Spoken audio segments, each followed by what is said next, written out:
speech and recognition of guests, the Honourable Premier. Thank you very much, Mr. Speaker, and good afternoon to everybody, and welcome back to all my colleagues for the first full week of the legislature, first full week of debate in the legislature at least, and I hope you all had a restful weekend. Welcome to John Terra in the gallery, a semi-regular here to observe the proceedings. Welcome, thanks for coming, and enjoy the proceedings here. Yesterday, Mr. Speaker, was a monumental day in our province, with 20 island residents receiving acceptance letters to the new UPEI Faculty of Medicine, which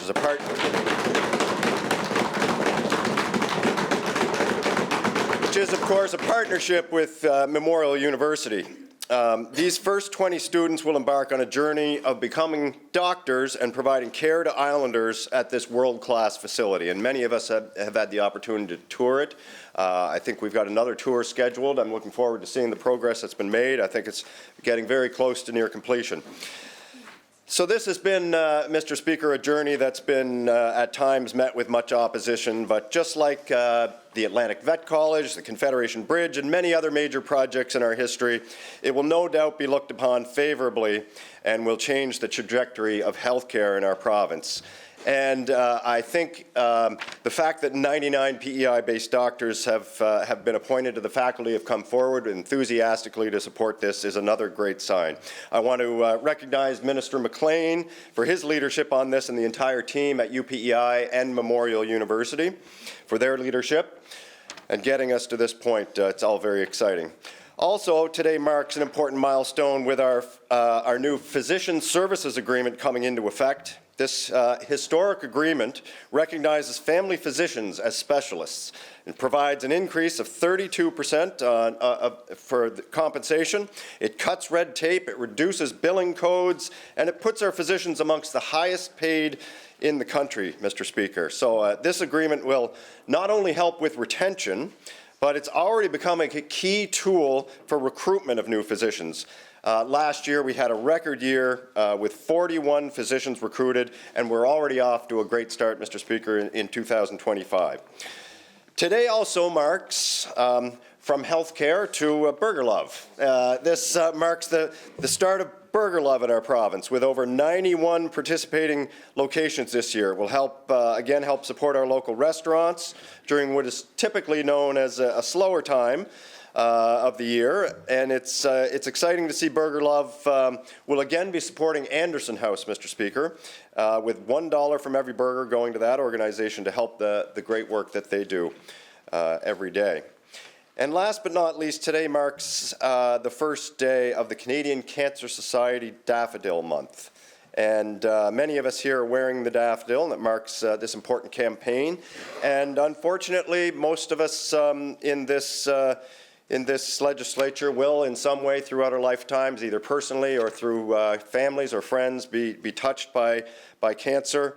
And it's this month, the Daffodil Campaign through the Cancer Society is very important to bring attention and to their important cause, and to, I encourage people to donate or to bring awareness to it in any way that they can.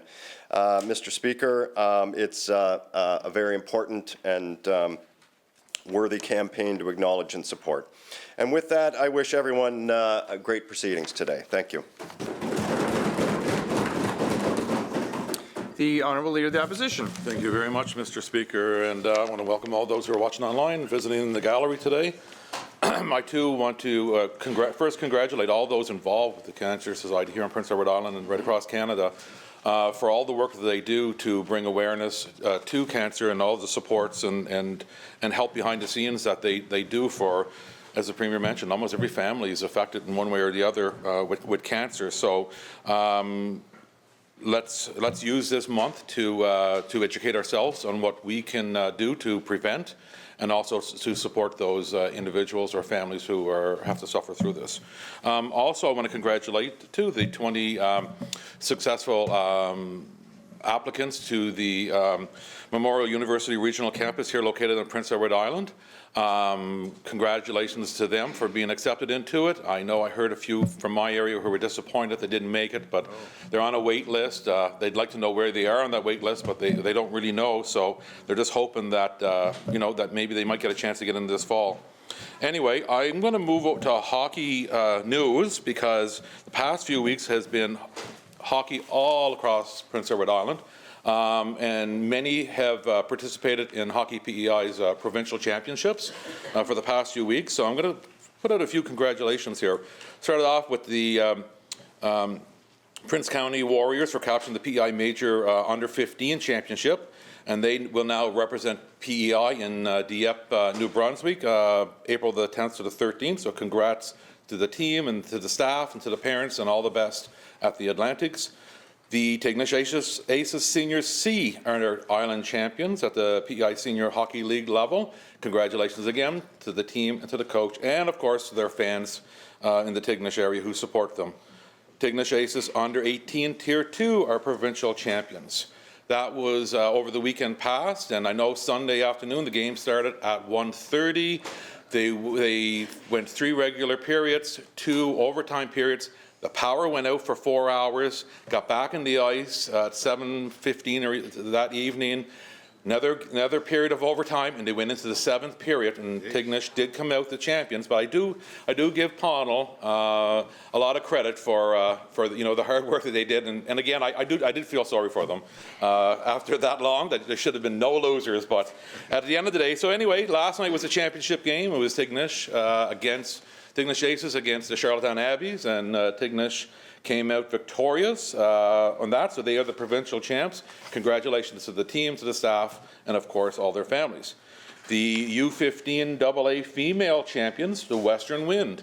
Congratulations to them also for winning the provincial championship, and to their team, the staff, and their families, and all their fans.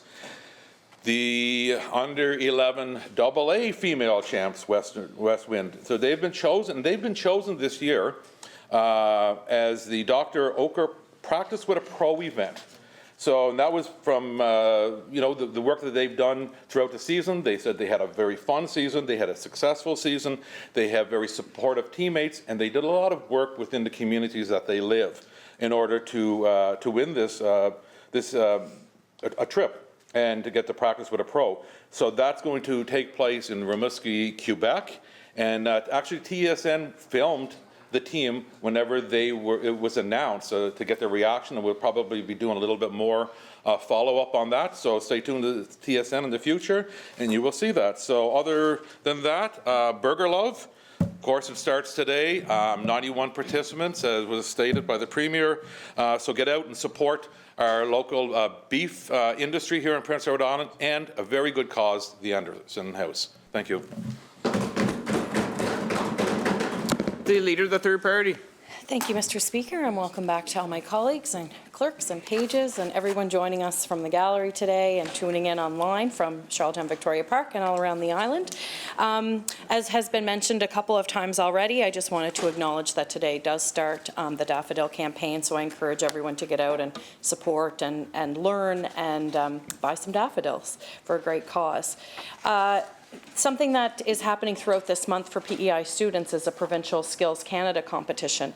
And the aim of Skills Canada is to encourage and support a coordinated Canadian approach to promoting skilled trades and technologies to youth. And so the Skills Canada PEI provincial competition serves to highlight the talents and successes of over 300 island students, with competitions held in 38 different categories in the trades and technologies. It's open to all island high school, post-secondary, and apprenticeship students. The competition started March 27th and continues today at Holland College, Prince of Wales campus here in Charlottetown, and continues throughout the rest of April at various different locations. And I just want to acknowledge and thank all of the teachers who have helped prepare their students for Skills Canada and the competition, and to the Skills Canada PEI President Sue Lafort and the board as well. And just best wishes to all the students who will continue on and compete at the national competition later this year. And just a thank you to all students who had the courage to step up and show off their skill. And when I was reading about this, I was reminded of a CBC article that came through on the weekend about 2024 being the highest number for women in the trades and PEI, and which is incredible. And we need to hold on to that, and we need to work really hard at keeping those women there and encouraging more to come. And there's a whole lot of changes that need to be made in order to ensure that women and gender diverse people do feel like they belong on these work sites. And so that's great news. There were 300. Last year there were 910 women in the trades and PEI. The year before that there was only 300. So what an incredible jump. And whatever we did in that period of time, we need to keep doing. Nature PEI will hold its regular monthly meeting this evening at Beaconsfield Carriage House. It's at 7:30 p.m. The guest speaker is Morgan McNeil, who's a soil scientist with the PEI Department of Agriculture and former Nature PEI newsletter editor. And she will present The Secrets of the Soil. And it's an illustrated talk which will include stories of soil creatures. The event is free and all are welcome, and it will be live streamed on the Nature PEI Facebook page.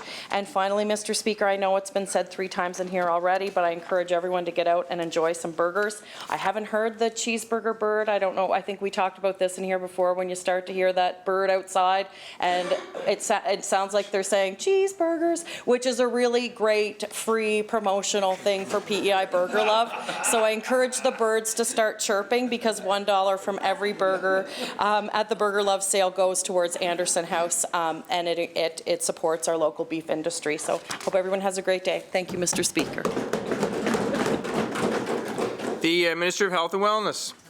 Thank you, Mr. Speaker. I'm always thankful to RISE, recognize our many healthcare workers in this province.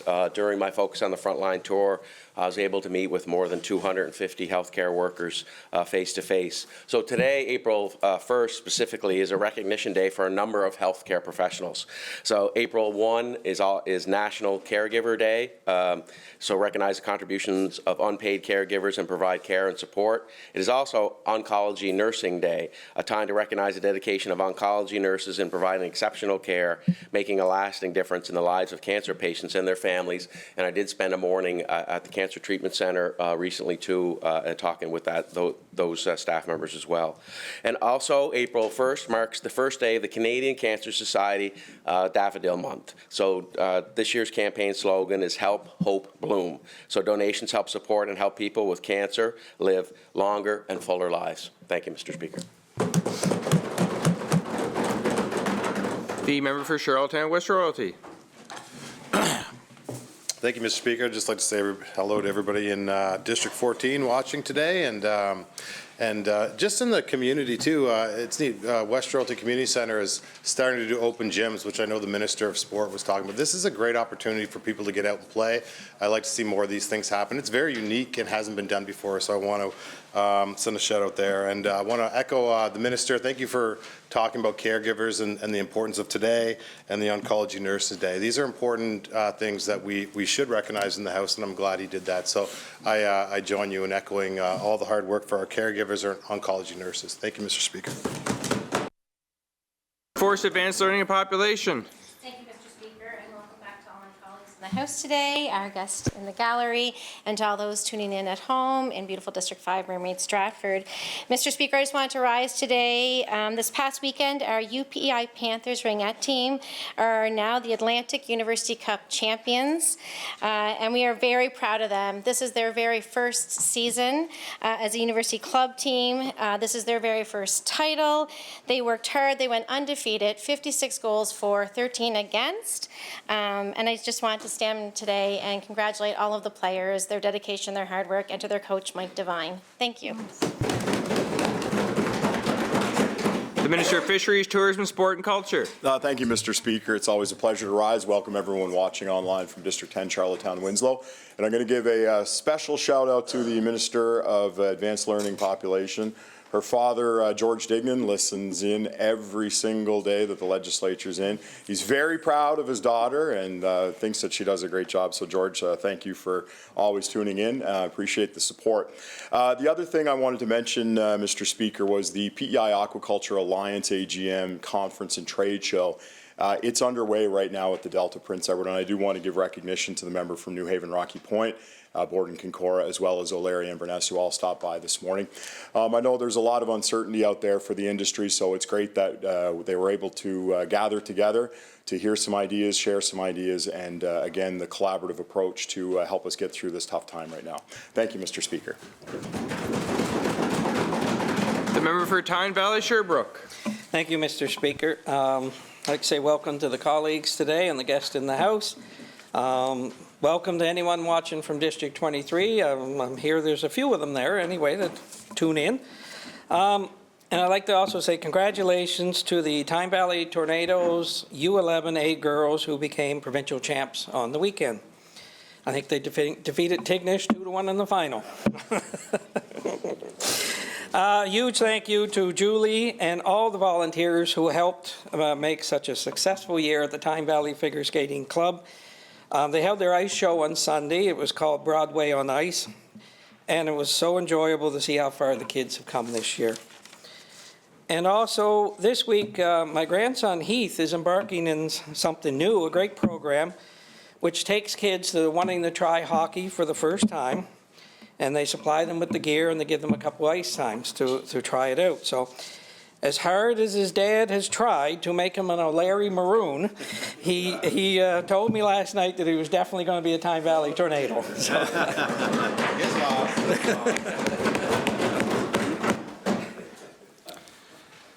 Statements by members. We'll start with the member for Rustico Emerald. Well, thank you, Mr. Speaker. I rise today to highlight the need for improvements to organ and tissue donation policies in our province. Every year, Islanders wait for life-saving transplants, yet the number of registered donors remains too low to meet demand. Prince Edward Island currently operates on an opt-in donation system requiring individuals to actively register as donors. However, in Nova Scotia, the first jurisdiction in North America to implement a presumed consent model, organ and tissue donation rates have increased significantly. Adopting a similar opt-in system in PEI could save more lives by reducing wait times and ensuring more organs are available for transplant. Additionally, under current regulations, Islanders under the age of 16 cannot register as organ donors, and their parents or guardians are not permitted to provide prior consent on their behalf. By revisiting this policy, as Nova Scotia has done, we can ensure that more opportunities for life-saving donations are not missed. Mr. Speaker, National Organ and Tissue Donation Awareness Week from April 20th to April 26th serves as a critical reminder that we all have a role to play. I encourage all Islanders to have conversations with their families, register their decision, and support policy changes that will strengthen our donation system. By modernizing our approach, we can build a system that better serves patients, honors the generosity of donors, and saves more lives. Thank you, Mr. Speaker. The Leader of the Third Priority. Thank you, Mr. Speaker. Yesterday was Trans Day of Visibility, a day in which we celebrate trans people and raise awareness of the discrimination they face, as well as acknowledge their contributions to the community and society at large. Here in PEI, we have a mighty trans population, many of whom are involved in the arts, theatre, and music scenes, as well as being strong advocates for the trans community. But they cannot and should not be doing this alone. That is why I would like to take a moment to thank the organizations who support the trans community here in Prince Edward Island: PEI Trans Network, Peers Alliance, Gender Affirming Care, Roots and Shoots, Pride PEI, as well as all of the other organizations that recognize and respect the intersectionality of the clients they serve. Increasingly, trans people, non-binary folks, two-spirit and gender-diverse individuals are under attack. Under attack from those who refuse to accept people as they are, and from those who somehow believe that their very existence is a threat. I do not understand how people cannot simply accept people as they are, to believe them when they tell them who they are, to live and let live, to love and let love. As allies, we have a lot of work to do. We must use our privilege to continually build safety and inclusion. This means speaking up against transphobia, advocating for, and in our case in here, creating inclusive policies and amplifying the voices of trans individuals. As we are all aware, there's a federal election underway. There is one party whose leader is very threatened by the trans community and whose policies aim to take away the rights of trans, non-binary, two-spirit, and gender-diverse individuals. I encourage everyone to educate themselves to ensure that Canada becomes an increasingly safe place, one in which everyone is accepted and celebrated for who they are. Thank you, Mr. Speaker. The member for New Haven, Rocky Point. Thank you so much, Mr. Speaker. I recently had the great pleasure of attending a compelling talk at Tosh in Summerside by historian and lawyer Jasmine Cranit on the origins and horrors of the Holocaust. At one point, Jasmine, discussing the rise of fascism, cited that famous quote that democracy is the worst form of democracy, except all those that have been tried from time to time. Yes, democracy is messy. Yes, democracy is imperfect. Democracy is frustrating. But it's still the best system that we've yet come up with to try and manage complex societies. Today, democracy is under threat at a scale and with a ferocity that we haven't seen in a very long time, perhaps ever. Those of us in privileged positions of power have special responsibilities at this critical moment. Striving for equity, global collaboration, and protection of the natural world are all things that we must do in order to give our children hope and to secure and rescue systems, both natural and man-made, from imminent collapse. Trust and faith in politicians is currently at an all-time low, and with good reason. Some elected officials continue to misinform, to manipulate, and to put their personal desires above the needs of the collective. But it's not too late. We must do and we must be better. Democracy, this tangly, flawed, unsatisfying beast that it is, needs all of us to preserve and nurture it. And for us, that starts right here and right now in our dear and cherished home, Prince Edward Island. Thank you, Mr. Speaker.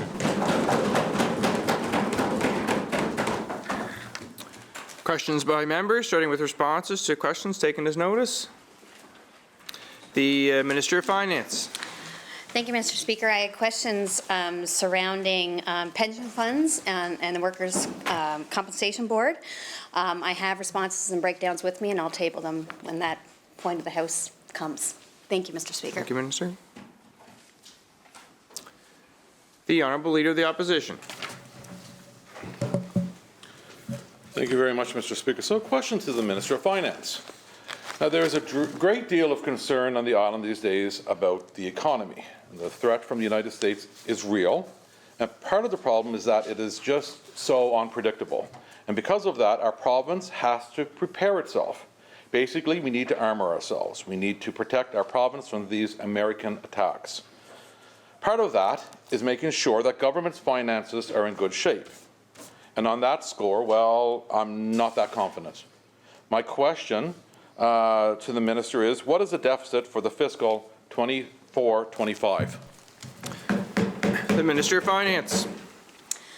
Well, the last update that we have would be what was the last fiscal update of the deficit was reported at $130 million in January, and that's where we currently stand right now.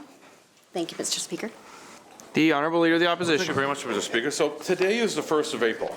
The 1st of April, that means that the 2024-2025 fiscal year ended yesterday. So when it comes to last year's deficit, there is no budgetary secrecy here. Last year's overspending is simply a historical fact. Now, I've been hearing a lot of concern right across this island that the deficit for 2024-2025 is going to be the largest in this province's history. Is that correct? The Minister of Finance. Thank you, Mr. Speaker. What I'll say about that is, and I get that there's lots of concern. Look, I'm in a seat where I'm concerned about that all the time. What I can say is PEI has performed exceptionally well in our economy over the last few years. Our net debt to GDP metrics have been fantastic. Our labor income's up. Our average weekly earnings are up. Our employment numbers are up. Manufacturing's up. A lot of our economy, everything is doing really well. PEI is looked at across the country as having a fantastic economy. Population growth has been a big part of that as well. So I would say that we're very well positioned to be able to look at as much as province can be right now to look at what's coming down the pipe at us. We are well positioned and we are strong, and that's good for PEI. Thank you, Mr. Speaker. Leader of the Opposition. Thank you very much. Well, with a deficit like that, I'm not sure you're convincing too many people that you guys stand very strong right now. So let's take a look at some of the facts. In January of this year, the province finally released a fiscal update. Now, that timing of that release shows that this government isn't really on top of its major file, since it was released 2 months after it was supposed to be out. And at that time, the government was estimating a 2024-2025 deficit at $129.5 million. So my question to the minister, since that update, has the deficit gone up or has it gone down? The Minister of Finance. Thank you, Mr. Speaker. We're looking to collect those numbers, and that will be reported in public accounts. We'll be bringing together lots of numbers, and that will be reported in the way that it always is reported every year through public accounts for those final numbers through the fiscal year. Thank you, Mr. Speaker. The Leader of the Opposition. Thank you very much, Mr. Speaker. That was a very simple question. You should know that the fiscal year ended yesterday. You should know whether the deficit is up or down from the last fiscal update. It's a simple question. You don't need the Auditor General or the Standing Committee on Public Accounts to look into to tell you that. You should know those numbers. In February this year, the province used a large number of special warrants to finance its overspending. And for those of you who don't know what a special warrant is, it's government's power to spend extra money with practically no transparency. And as the Auditor General frequently points out, this government is completely addicted to special warrants. In February, there was 137 orders in council that included more than $93 million in special warrants approved by this cabinet. My question to the minister, why the need in February for so much additional spending? The Minister of Finance. Thank you, Mr. Speaker. Special warrants are provided in the FAA as a way to, it's built in there to be able to handle things like, and what we had to handle were increased costs in education, putting more resources into our schools to help our kids. On the health front, we were able to put some more money into health to stand up some more programs. On ECA, there was a lot of programs, solar programs, heat pump programs, home installation programs that were doing really well and people wanted more of. So we put some more money into that pot. So it's operational expenses that we see are needed and good spends within our community that are helping Islanders every day.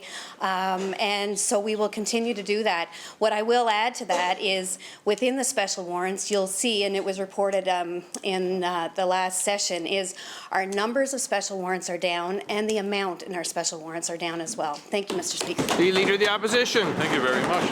But, Mr. Speaker, $93 million in special warrants in the month of February alone.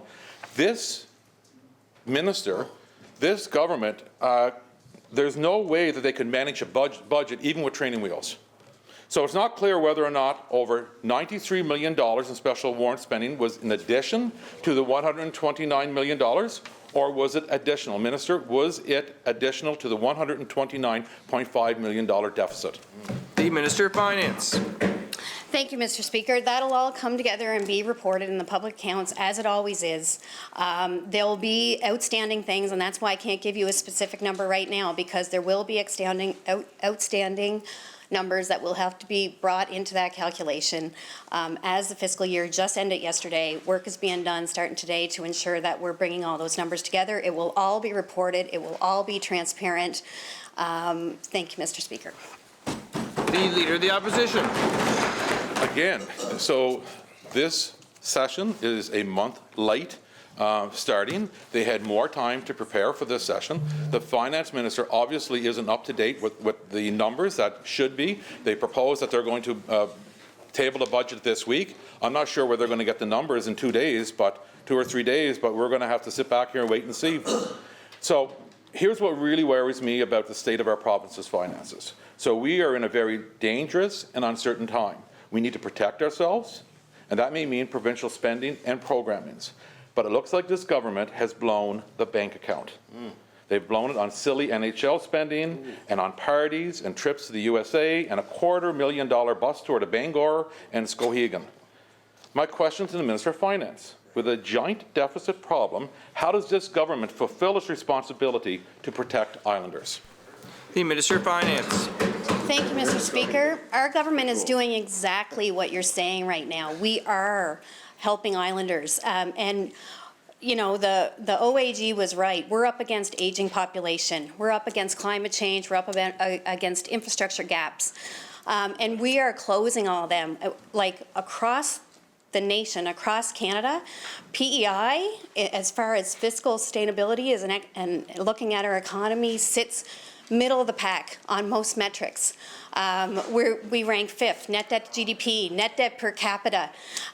Even on our interest bite, PEI's metrics stand really well against the rest of Canada. We are doing a great job. Thank you, Mr. Speaker. The Leader of the Opposition. Thank you very much, Mr. Speaker. I'm going to change over to the Minister of Health. So, Mr. Speaker, 12 long-term care beds in Tignish and another 12 at Cheynou remain empty. Not because they aren't needed, but because of staffing issues, and part of the government insists that registered nurses need to be on site 24/7. So it was over a year ago, or close to a year ago, that the minister visited the Seniors Home Cooperative in Tignish. He met with the board members, and he said he would look into it, but nothing has changed except growing frustration. Meanwhile, the same government embraces virtual care right across this province. We've got Maple, paramedics getting directions from doctors by phone, nurse practitioners doing work done by physicians. But when it comes to long-term care, that flexibility disappears. So what has the minister actually found out, and why are 24 long-term care beds still sitting empty while seniors wait? The Minister of Health and Wellness. Thank you, Mr. Speaker, and I thank the member for the question. And again, we are working really hard with the staff at the Tignish Seniors Home to get those beds open. It's very important for us to get those beds open. Obviously, we want to have patient safety as well when we open those beds as they embark into the long-term care space. It is a cooperative. It's not a government organization. So I would agree with the member's comments that we need to help them as much as possible. We've talked about the dirty word of travel nurses in order to staff those beds. So I hope later in the session he doesn't criticize us for travel nurses that we may use in order to open those beds in Tignish, which will be very well received by the public. Thank you, Mr. Speaker. The Leader of the Opposition. Thank you very much. Well, they would also like to know, I'm not sure what you think working with them means, but I don't think they really feel that you or Health PEI is actually working with them. So you talked about traveling nurses. Well, that's great, but it's 3 times the amount of what you would pay a regular nurse around here. Why not just fix the problem? And it would also save taxpayers of Prince Edward Island some money. So the minister was aware of the situation for more than a year. And at this point, the only thing this government's innovating is new ways to stall. Mr. Speaker, we're told this government is innovative, they're flexible, they brag in every press release about doing things differently, but when it comes to actually being different, they freeze. We've got 24 long-term beds sitting empty because they can't imagine a world where phones and common sense exist at the same time. So I'll ask it again. How does a minister justify leaving fully equipped beds offline while seniors wait for care? The Minister of Health and Wellness. Thank you, Madam Speaker, and I guess it highlights the difficult challenges that we have in workforce. Again, it is a cooperative. It's no different than a facility like the Mount or Whisperwood. We technically usually don't help on hiring with those organizations. So again, I think we've done a lot to meet with the folks in Tignish to try to get that facility open. I understand why we need to get it open. It's so important. We want people to be close to home. We made significant investments in capital to get that facility up and running. So now again, we have workforce challenges, and he's seeing firsthand how hard it is sometimes to get nurses and the qualified staff in some of our facilities. Thank you, Mr. Speaker. The Honourable Leader of the Opposition. Thank you very much, Speaker. So, Mr. Speaker, the minister gave the board a year ago some hope that he was going to look into perhaps changing whatever legislation or regulations to make it easier for the community care facility to staff. But he never got back to them. Never got back to him, never even addressed that question as I said he was going to. So if this government spent half as much time solving problems as it does dodging them, these beds would have opened a year ago. At this point, it's not a staffing issue, it's a leadership issue. Will the minister finally show some, or are we in for another season of confused conservative theatre where the headlines change and the spin gets fancier and Islanders still can't get care? The Minister of Health and Wellness. Thank you, Madam Speaker. And again, I think patient safety is very much paramount, especially as this particular home embarks on the difficulties of providing long-term care. I think it's important that we, for the safety of the residents and the security of the staff there, is that we staff that facility appropriately. It is difficult. There is no doubt. I know that they posted the positions. They've increased the wages, I believe, on those positions to try to attract that staff there. And my staff has met with that home on multiple occasions to help them get the doors open. Thank you, Mr. Speaker. The member for Charlottetown West Royalty. Mr. Speaker, 6 years in, access to health care has gone from bad to worse under this government. The number of Islanders waiting for care has ballooned. The former Conservative Premier once promised the patient registry would be down to 0 by today. Islanders didn't realize that was an April Fool's joke. Except, Mr. Speaker, no one is laughing. Last March, 36,000 Islanders were on the registry. This year, it's 38,000, even after spending millions on consultants to scrub that registry. Question to the Premier, will you finally admit that the system is broken, mismanaged, and nowhere close to meeting its promises, and will you stop spinning and start delivering before more and more Islanders lose faith in your ability to fix it? The Minister of Health and Wellness. Thank you, Mr. Speaker. And yes, we do recognize that was quite a lofty goal. And just looking at some stats, I did expect these questions today. Just alone since 2023, 7,000 Islanders have moved to Prince Edward Island. Since 2019, 25,399 have chosen to make PEI their home. So it is a challenge with our population growth in order to provide them the care that we need. The QEH was built in 1982. Our population was 122,000 when that hospital was built. So again, I think we're challenged with population growth. That is not an excuse. Tomorrow is Liberation Day in the U.S. Today is PSA Day in Prince Edward Island. So today is the first day of the Physician Services Agreement that we've signed with our physicians, which recognizes family medicine as a specialty. So hope today is day one and how we try to improve our workforce in PEI. Thank you, Mr. Speaker. The member for Charlottetown West Royalty. Even with your population numbers, that number would still be over 30,000 Islanders as it is. Because, Mr. Speaker, there is absolutely no accountability. I don't know what PSA day it is today, but we're going to get into those questions too later. Mr. Speaker, there's absolutely no accountability in this government. We just saw it. They have failed to fulfill any of their commitments as it relates to health care. Everyone remembers shovels in the ground for the mental health campus. To the Minister of Health, you were appointed to your portfolio after the last provincial election. At the time, your government promised to have everyone off the patient registry within 2 years. Will you finally admit to the almost 40,000 Islanders still on the wait list that you were never going to make that promise? The Minister of Health and Wellness.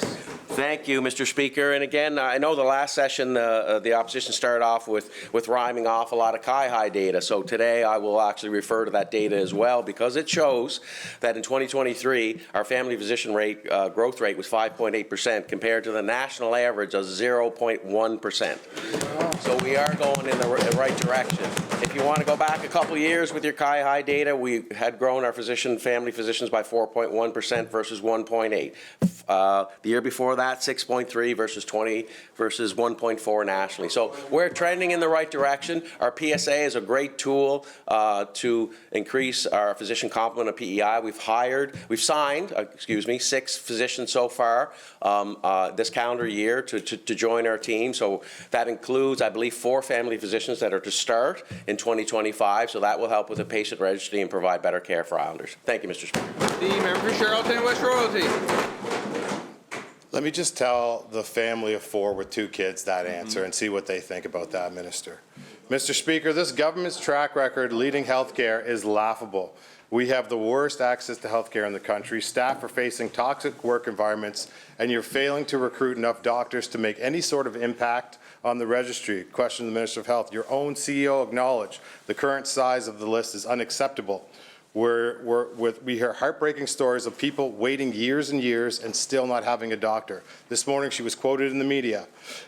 We are not winning yet. We are at the tipping point. I don't know which tipping point that is. This is no game, though. If you are 2 years into your plan to eliminate the registry was such a failure, what is the timeline now to have the patient registry at zero, Minister? The Minister of Health and Wellness. Thank you, Mr. Speaker. And I'm glad the opposition has asked these questions, because when they were in government for 13 years, here's some things they didn't do. They didn't create a medical school. They didn't increase nursing seats. They didn't create the Marion Reed grant. They didn't do RCW training. So they did no workforce development. It's been up to us. I got one heck of a hole to fill, but after 13 years of Liberal government, we're starting to do some things and fix this workforce problem.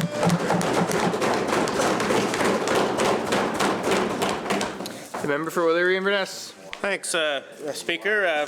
Question to the Minister of Fisheries. Today is the annual meeting of the Island Oyster Growers Group of PEI, and as many would know, oyster growers and leaseholders are commencing to refloat their cages in the rivers and estuaries of PEI.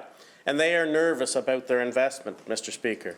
We know all the challenges this industry is under with MSX, tariffs, and possibly Dermo.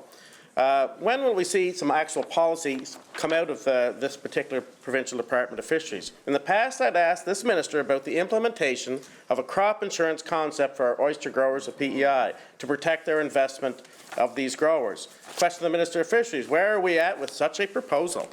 The Minister of Fisheries, Tourism, Sport and Culture. Thank you, Mr. Speaker, and I do thank the honourable member for the question. Last night, when I was at the reception for the Aquaculture Alliance to kick off their AGM, I was speaking with the Canadian Aquaculture Alliance, and that was one of the main points of topic was the fact that they are considered the farmers of the sea, and there's a lot of programs in agriculture that would highly benefit a lot of our aquaculturists here in PEI. That is something that we are continuing to work on, honourable member, and I hope to have an update on that as soon as possible. Thank you, Mr. Speaker. The member for Oilere-Inverness. Thanks. Thanks for the little bit of an update on that, Minister. Crop insurance is similar to what is offered to the potato industry, cereals, and even livestock. Can protect against price drops, weather, storm perils, or even oyster mortality. Has the Minister of Fisheries had any discussions actually with the PEI Agricultural Insurance Corporation to have oysters as a commodity covered by crop insurance, and what's the status of those discussions when we can implement a business risk management plan for our oyster growers? The Minister of Fisheries, Tourism, Sport and Culture. Thank you, Mr. Speaker. As I mentioned previously, this was something that we also brought up with all of our counterparts in the fisheries ministers from New Brunswick, Nova Scotia, Newfoundland, Labrador, as well as Quebec. And it is something, again, that we are continuing to talk about to try to get to the forefront. Of course, Mr. Speaker, everything takes time, and we are working through that as best as we can, and we'll try to expedite as quickly as we can for all of our aquaculturalists here on the island. Thank you, Mr. Speaker. The Leader of the Third Party. Thank you, Mr. Speaker. Last week, the Minister of Housing, Lands and Communities said, and I quote, "If somebody doesn't care about the vulnerable people here in this chamber, then we've gone way, way, way, way off track as a human race, and I wouldn't stand behind that at all," end quote. Question to the Minister of Health. Some of the most vulnerable people on our island are those dealing with severe addiction. What have you done to show them that you care about them and getting them the help they need? The Minister of Health and Wellness. Thank you, Madam Speaker, and yes, I agree. Again, this is our vulnerable population, and we need to help them as much as possible. We made significant capital investments in mental health on Prince Edward Island. We continue to make those capital investments. So also, it's important to note that the open access counseling that we have, but it remains a significant problem. The toxicity of drugs these days are unparalleled to anything we've ever seen these days. So I want to thank the professionals that support people at our outreach center and in our mental health and addictions facilities. They do a fantastic job. Thank you, Mr. Speaker. The Leader of the Third Party. Thank you, Mr. Speaker. The problem is that the Community Outreach Centre and the Open Access Program, which is great, by the way, both things are great, are not equipped to deal with the severe addiction that we're experiencing experiencing in our province right now. So I would say the answer to that is not a whole lot. And Mr. Speaker, actions speak louder than words. There is no new mental health hospital. There are no new detox beds. The wait list for detox in the transition unit remains far too long.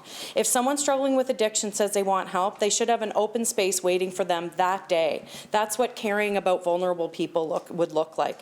Question to the Minister of Health, why have you not made any significant investment or progress on this growing issue? The Minister of Health and Wellness. Thank you, Mr. Speaker. And again, the Minister of Justice is in the House. Sorry, they're not here today. But again, we have the JET program that we stood up. I'm not supposed to mention that. Sorry, Mr. Speaker. That we have the JET program that the task force with regards to drugs on PEI. So I think that's a very important initiative for our government to address the supply of drugs on PEI. Obviously, we have the emergency short stay unit, which has seen tremendous numbers and support for that population who are in crisis. So again, we continue to make those capital investments on the mental health campus. When it's complete, it will be world class and it will provide support to Islanders. Thank you, Mr. Speaker. The Leader of the Third Party. Thank you, Mr. Speaker. I keep hearing things thrown out, but none of it is making any significant difference to people who are trying to access addictions care in this province today. Our population has grown significantly since this PC government took office. Illicit drugs are becoming more and more common and more dangerous, as was mentioned. People in active addiction are in serious danger, and I see no action from this government to help them. Question to the Premier. Your predecessor failed to deliver on his promises for increased addiction support. Will Islanders see something different under your leadership, and if so, how? The Minister of Health and Wellness. Thank you, Mr. Speaker. I mean, again, back to our capital expenditures, if you tally it all up, it's about $282 million that we're putting into the mental health facilities on Prince Edward Island. So it's not just bricks and mortar, but it's an important part of supporting that population on PEI. So we are making those investments. They do take a while to stand up. I would agree with that. So again, it's important that we now have the Mental Health and Acute Skills Center. We have the Addictions and Transition Center that we've built. So again, we're making those investments. And again, this problem has been accelerated by the sheer toxicity of what we're seeing in our drug supply. So hopefully the JET program can make an impact on supply, and then we can help people in their recovery. Thank you, Mr. Speaker. The member for Borden-Kincora. During the last provincial election, Mr. Speaker, members of this government went door to door, looked Islanders straight in the eyes, and told them, promised them, that the patient registry would be zero by today. That's 2 full years ago now, Mr. Speaker. And as the member from Charlottetown West Royalty already alluded, it has turned out to be nothing more than a cruel April Fool's Day joke. Well, I can assure this government, Mr. Speaker, that no one is laughing. Islanders are no fools, and they know when they've been tricked. Question to the Minister of Health. In fact, it's not a question. I'm going to ask the Minister of Health to take this opportunity and issue a formal apology to all Prince Edward Islanders for breaking this promise, and for the failure of this government to fulfill that promise. The Minister of Health and Wellness. Thank you, Mr. Speaker. And again, we understand there's workforce challenges. At the last FPT meeting that I went to, they actually produced the report, Caring for Canadians, Canada's Future Health Workforce. It's a very sobering document to read. We've done it here on Prince Edward Island, what we call the Peachy Report 2 years ago. So nationally, they're following our lead. But it shows some huge deficiencies in producing allied health workers and physicians. For example, they predict in the next 10 years that the family physician gap will be about 22,000. So it's significant. So over on that side of the house, they didn't want us to do a medical school. We have to control our own destiny here in Prince Edward Island. We have 26 Islanders enrolled in medical school this year. So we are starting to deal with the workforce. I wish they would have done it 10 years ago. Thank you, Mr. Speaker. The member for Borden-Kincora. Thank you, Mr. Speaker. So just getting back to my actual question, not only did the patient registry not go to zero, it has actually increased since the last election by almost 10,000 people. Some of these Islanders have been waiting a decade, and this government has spent more money, more island tax dollars than any government in island history, and has failed to fulfill what was perhaps the most important and fundamental promise they made to Islanders 2 years ago. Question to the Minister of Health. How can you continue, Minister, to justify the $6 million and counting contract to KPMG and the hiring of multiple, expensive executives into the health PEI bureaucracy when all of this money and all of these administrative hires have failed to get Islanders the primary care that they need and have been waiting years to get? The Minister of Health and Wellness. Thank you, Mr. Speaker. And again, if you would refer to some CIHI data, you would see that our administration cost to per capita is about similar to what the Minister of Finance said, about in the middle, about 6th in the country. So we are not top heavy in our health authority. We need KPMG and people. The member from Charlottetown West Ward has even mentioned we need a wartime effort. So that's when we bring in world-class consultants like KPMG to help with patients' workflows, to get more outputs. We're seeing some results in our facilities now. We're going to continue to work on our workforce. It's very, very challenging to attract them. Our College of Physicians back in November of 2023 opened the doors to 7 countries. We have a strong U.S. marketing campaign on right now in New England, which are getting a lot of response. So we're very hopeful with the pipeline. Again, these professionals are extremely hard and in short supply, but PEI with the PSA is one of the best places in Canada to practice. Thank you, Mr. Speaker. The member for Borden-Kincora. Thank you, Mr. Speaker. It's interesting that even today in his answers, the Minister continues to blame the Liberals for a lot of the problems, and this government is now in its 6th year. It's time, Minister, for you and this government to take some accountability for where we're at. You say momentum is turning, that it's about to get better, but you can't repeat that for 6 years and expect Islanders to continue to believe after 6 years of saying these empty promises. It's true, Mr. Speaker, I will say that Minister says it is bad everywhere, but it's far worse here in Prince Edward Island based on the government's own data. Question to the Minister. Data from the recent State of the Island report shows that access to primary care is far worse on PEI than other provinces, and unlike the other provinces, it's not improving here. Will you confirm today, Minister, to Islanders that although it may be bad elsewhere, that it is in fact worse here in PEI under your leadership? Minister of Health and Wellness. Thank you, Mr. Speaker. And newsflash to the member from Borden-Kincora, it takes about 10 years to produce a doctor. So again, with everything stopped for about 10 to 12 years on the physician recruitment side, we're starting to recover. We're seeing it in the data. I talked about the data that we're leading the country in family physician growth. So again, I will take responsibility for that. We're going in the right direction, and we had a 13-year gap, and we're starting to fill it now. Thank you, Mr. Speaker. The member for Rustico Emerald. Mr. Speaker, organ and tissue donation saves lives. A single donor can save as many as 8 lives with organ donation and help as many as 75 people with tissue donation. Now, presumed consent means Islanders are all on the organ donor list unless they opt out. And in November 19, this legislature passed a motion referring presumed consent for organ and tissue donation to the Standing Committee for review. On January 18, 2021, Nova Scotia became the first jurisdiction in North America to bring in an opt-out presumed consent donation system. And in November 2021, our Standing Committee on Health and Wellness recommended that government consider all options to increase organ and tissue donations, including a presumed consent model. Question to the Minister of Health and Wellness. Why hasn't PEI brought a system of presumed consent for organ and tissue donations? The Minister of Health and Wellness. Thank you, Mr. Speaker, and a great question. So it's important to note that we have an opt-in system on PEI, meaning you must say yes to organ donation.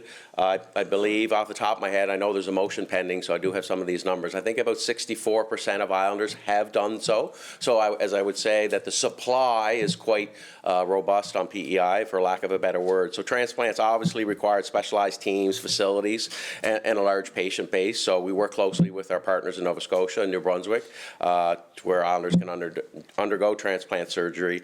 And since about 2015, I believe we've had about 80 Islanders that have had transplants. Thank you, Mr. Speaker. The member for Rustico Emerald.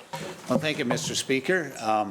I'm not sure if that means we're moving towards presumed consent or not, but under current PEI regulations as well, Mr. Speaker, individuals under the age of 16 cannot register as organ donors, nor can their parents or guardians provide consent on their behalf. However, in Nova Scotia, this is possible. Minors under the age of 16 can still be registered as donors with parental consent. We are in dire need of organ donors. I know the minister quoted some stats, but that's what my research shows. But our system has made it impossible for those under 16 to donate their organs. Question to the Minister of Health and Wellness. Why doesn't PEI allow minors under the age of 16 to register as donors with parental consent? The Minister of Health and Wellness. Thank you, Mr. Speaker. And again, we do bring this issue to light. I'd like to do a little shout out to Maverick Bishop, who's currently in Toronto waiting for a heart transplant. I know Maverick and his family.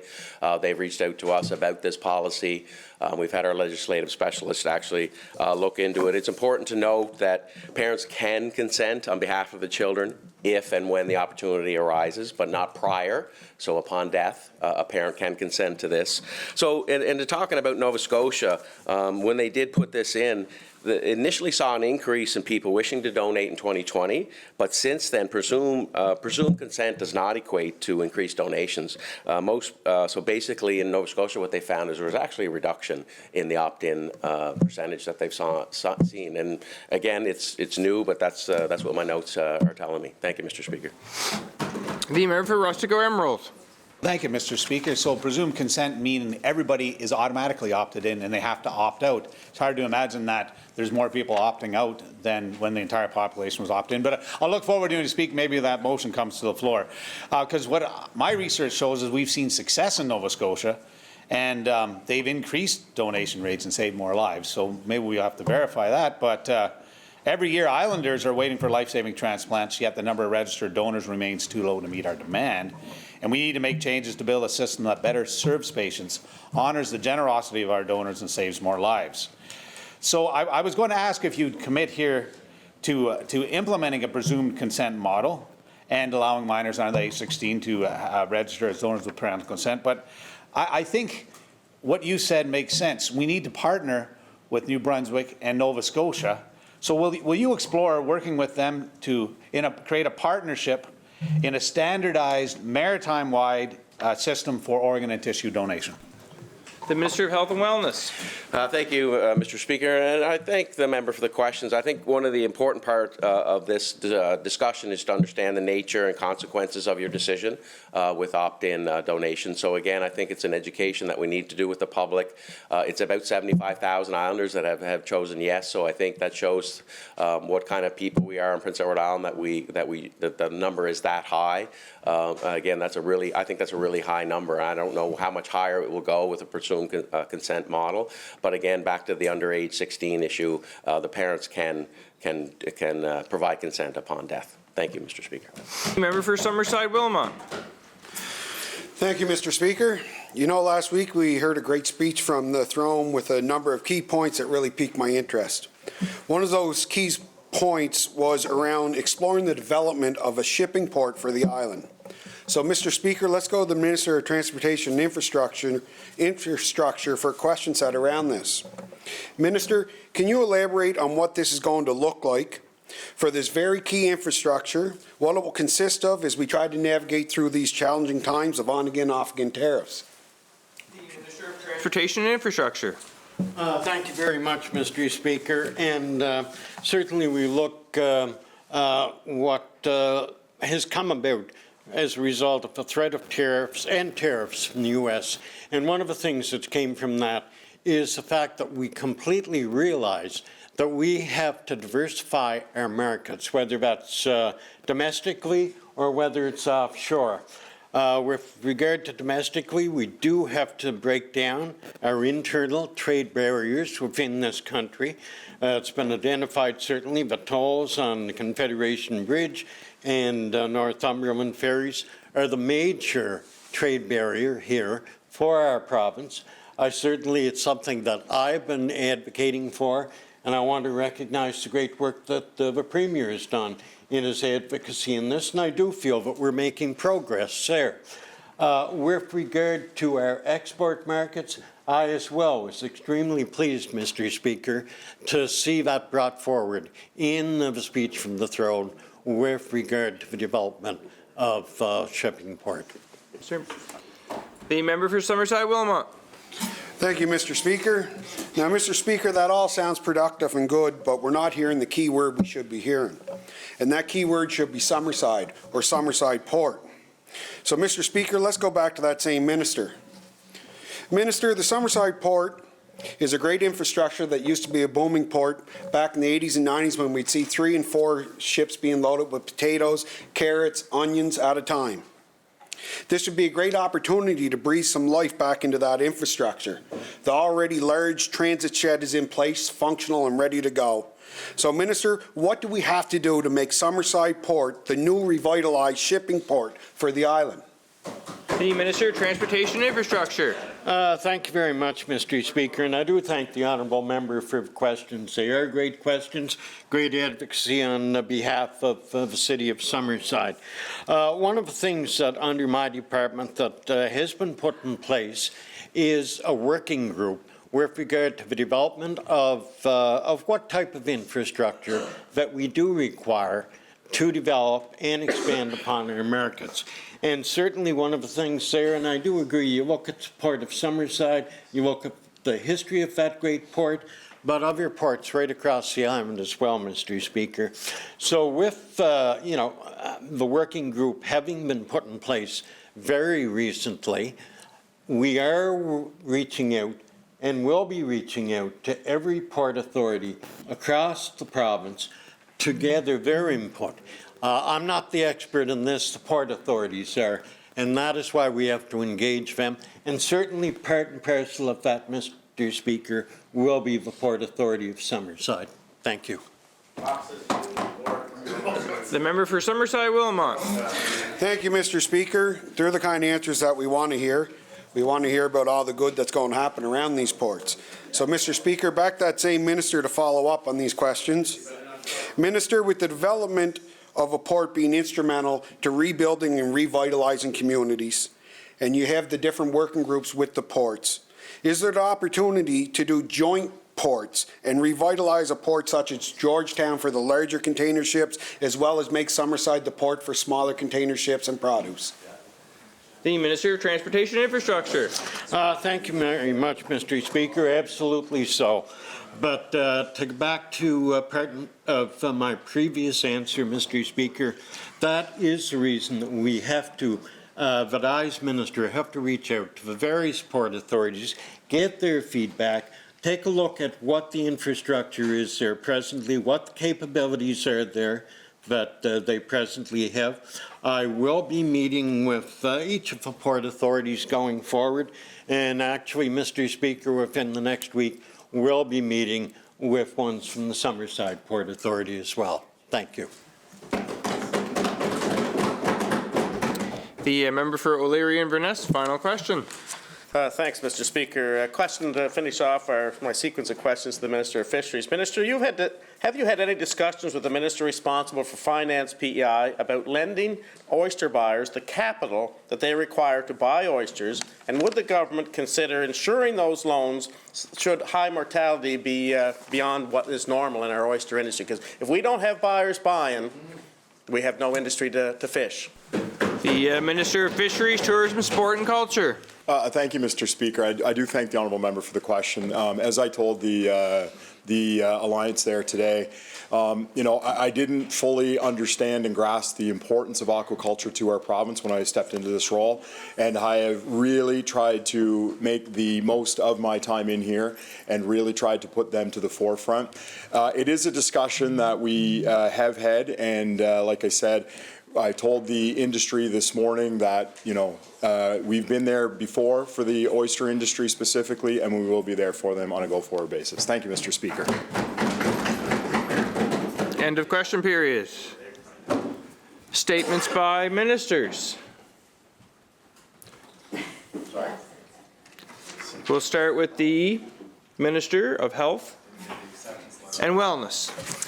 Thank you, Mr. Speaker. Good afternoon. I'm pleased to share with this House that through the latest Canadian Resident Matching Service, CARMS, we have successfully matched 5 outstanding medical residents to PEI, 1 from the University of British Columbia, 3 from Dalhousie, and 1 from Memorial. Additionally, we are welcoming an internationally trained medical graduate to our residency program, who is already living on the island and ready to make a tremendous impact on our healthcare system. This is an exciting time for PEI as we continue to grow our healthcare workforce.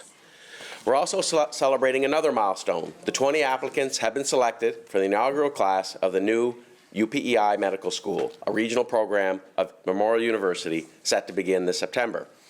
Acceptance letters went out yesterday.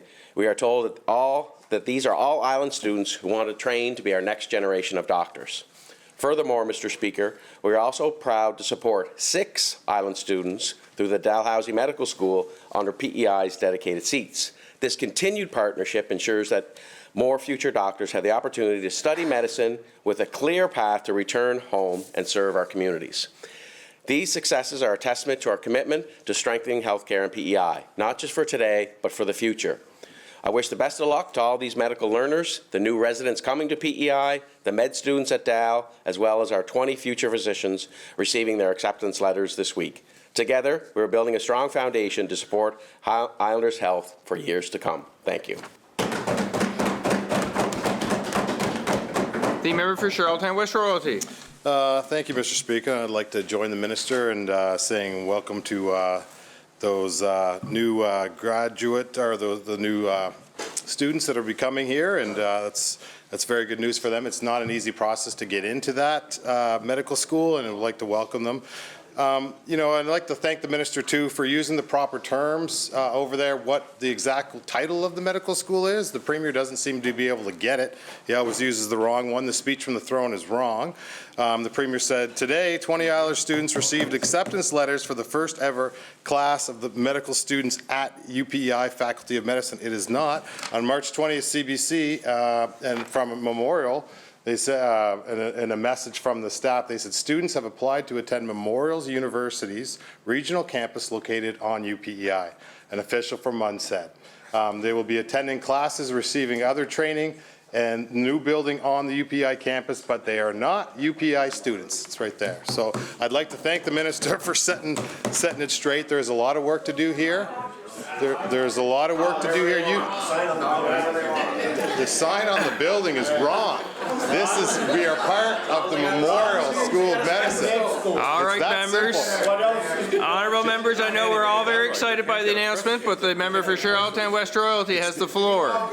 It's disrespectful to Memorial University. Start using the correct title, and we can support that, and we will support every single one of these students. So thank you, Mr. Speaker. Thank you, member. You haven't supported them yet? The member for Borton Kincora has the floor, honourable members. You got to get the title right. You know what you're doing. Thank you, Mr. Speaker. I'd also like to rise and wish the new students well as they enter the, academic year when that does come around. It's a little early yet, I suppose, but the minister has wished them well, and I would like to do the same. There's lots of things we can be doing to grow our doctors here.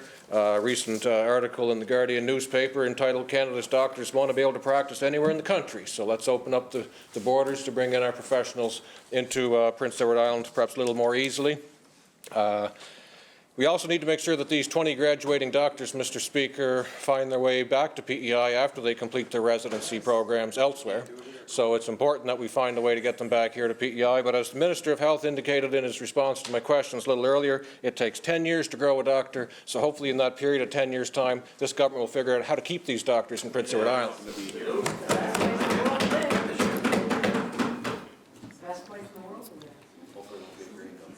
Presenting and receiving petitions.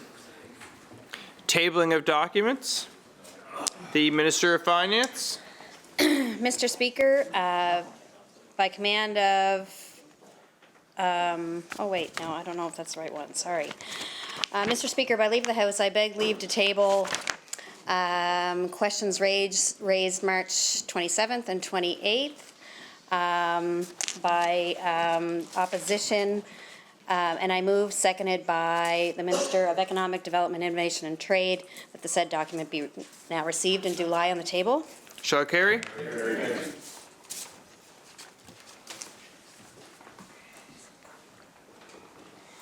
Before we go to reports by committees, I just want to give way to the Minister of Fisheries for a very special recognition. Awesome. Thank you very much, Mr. Speaker. And it's kind of funny, I mentioned in my greetings earlier this morning about George Dignan, who lives over Maple Avenue in District 10, Charlottetown, Winslow. And I don't know if it was like the bat signal, but he has come in and joined us in the legislature. I think this is his first, maybe his first or second time in the legislature, so I just wanted to welcome him here, and thank you very much for coming, George. Reports by committees. Introduction of government bills. Government motions. Orders of the day government. The Minister of Economic Development, Innovation and Trade. Thank you, Mr. Speaker. I move second by the Minister of Finance. The first order of the day be now read. Shall it carry? Carry. Order number 1, adjourn debate on the draft address.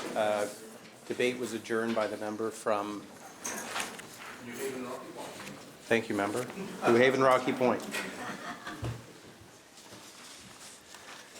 Calling the member for New Haven Rocky Point to continue debate. Thank you so much, Mr. Speaker. I wonder if I could have the podium. Grab the podium there, Liam. Oh, yeah. While I'm waiting for that, I would like to welcome, before he leaves, John Tara to the gallery. Thank you, John, for coming in. You've always been a real source of knowledge and experience when it comes to a number of things, actually, but I think when I see you, I think of the file on electricity and maritime electric and the recent announcements that have been made. So thank you very much, John, for your continued interest in that and all your lifetime's work in that regard. Nice to see you. Thanks again, Mr. Speaker, and it's a pleasure to rise for the second time to give my thoughts on the throne speech that was delivered a week ago now. It feels like longer than that, but it was just last Tuesday that we all sat in this house, different configuration, and listened to our Lieutenant Governor, His Honour, deliver the throne speech. And I just got going last week. I had given some context to the opening remarks in the throne speech, which are largely about the economic challenges that Prince Edward Island and the world is facing today. And I got down to the bit regarding reducing internal trade barriers, and I'm going to go there in a minute. But I think it's nice just to go back briefly and frame this again, because jumping in a second time is never easy, particularly when you're dealing with something as large and important as this. And over the weekend, as I thought about how I might start my remarks today, what came to mind was that famous poem by William Butler Yeats, which includes the lines that things fall apart, the center cannot hold. It's a long poem, but that's the portion of it which is most often cited. And I mean, it can, as with all great poetry, it can be interpreted in a number of ways, but it certainly feels to me that indeed things oftentimes do feel like they're falling apart and the center cannot hold. It feels like a page in history is turning at the moment, slowly turning, and the old order that we had become used to is giving way to a new one with some different rules. And that's always a difficult transition when that happens in history. It rarely happens smoothly and without many challenges. And that order that I just referenced is that we imagined was solid and secure and immutable, that it was fixed in place. It feels like it's no longer like that, and that it's on the verge of collapse. That old order, if I can keep putting it that way, which was, in my mind anyway, it was a season where we would seek insight to do the hard work of forming opinions on things which were actually based on fact, and you would have open debates from a place of sincere curiosity and genuine willingness to learn and listen with intellectual rigor. That seems to have given way, at least in politics, to a season, a darker and a colder season of opinions without understanding, of ideas that are absent with, or at least bear little resemblance to the facts of a situation, that are devoid of evidence, that are closed off from challenges. People more and more today seem to listen not to understand, but listen to undermine. They're not really looking to expand their opinion or their idea or their view of something. Rather, they're listening in order to jump back in and cut off the person that they're having the discussion with. this new season seems to be, to my mind, an uncomfortable and an unwelcome place, a sort of squint-eyed place where people are very sure of themselves. And I'm reminded of that, and I don't remember who said it, Mr. Speaker, but that 95% of the harm that has been done in this world has been done by people who are absolutely certain that they are right. And I think we all in this chamber have an obligation to maintain an open mind, and the debates that we have here are designed for us to listen to each other, to listen with curiosity and with the thought of coming to a deeper understanding. But all too often, that doesn't seem to happen. We've entered a phase where it seems like the passing of judgment is where we rush to, and that might is right, and none of that feels good to me.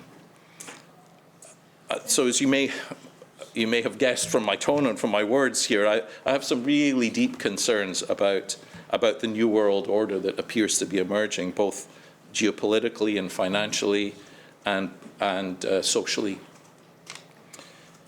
What may be less obvious in anything I've said is that I actually have very mixed feelings about the challenging of the status quo and the norms that we have become used to over the last 3 or 4 decades. Because much as I'm concerned about where we're going and the turbulence that we will undoubtedly live through as we transition from what was to what is becoming, the neoliberal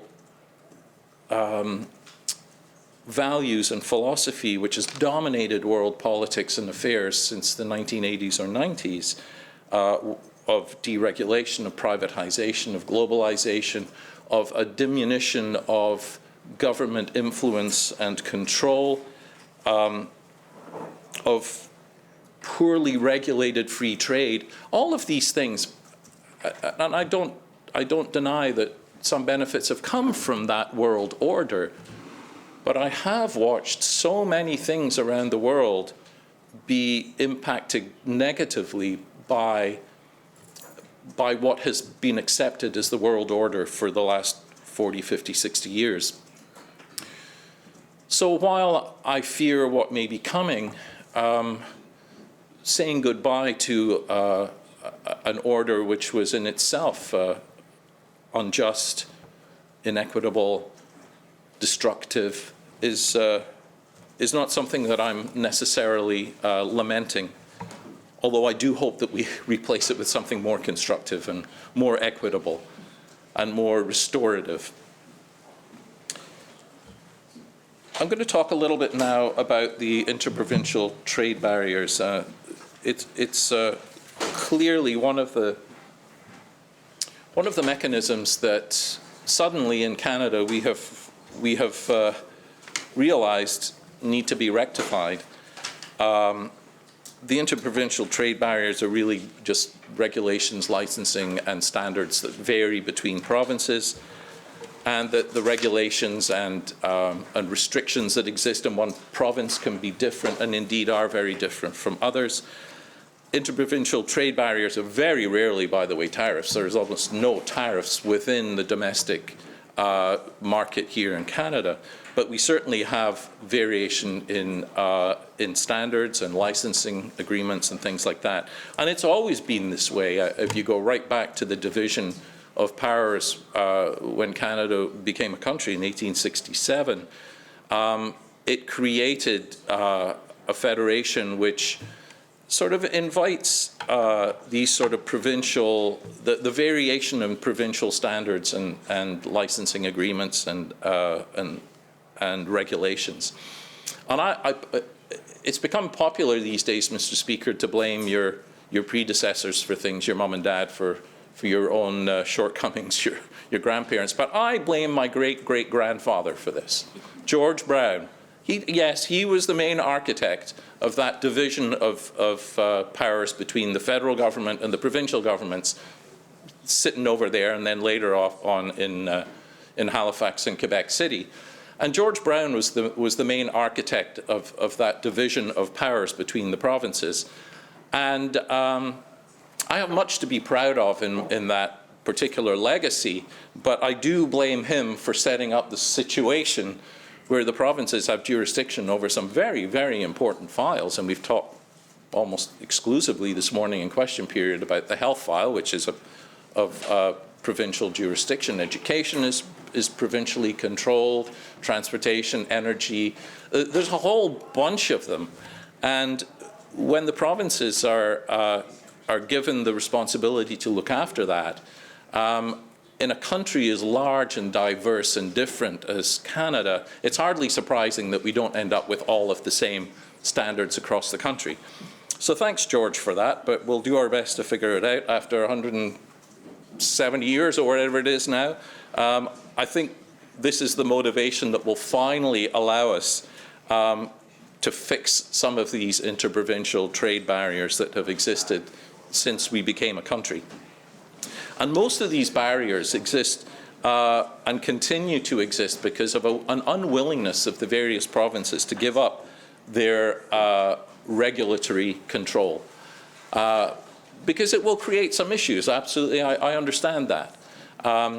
And PEI, we will have to make some compromises, as will all provinces, as we sit down together and try and figure out whether we do that on a regional basis, as has been proposed with an Atlantic Free Trade Zone, or ideally, as we would figure out at a national level with a Canadian-wide complete removal, or as close as one can get to that with our interprovincial trade barriers. So we see differences in provincial rules and regulations in a number of areas.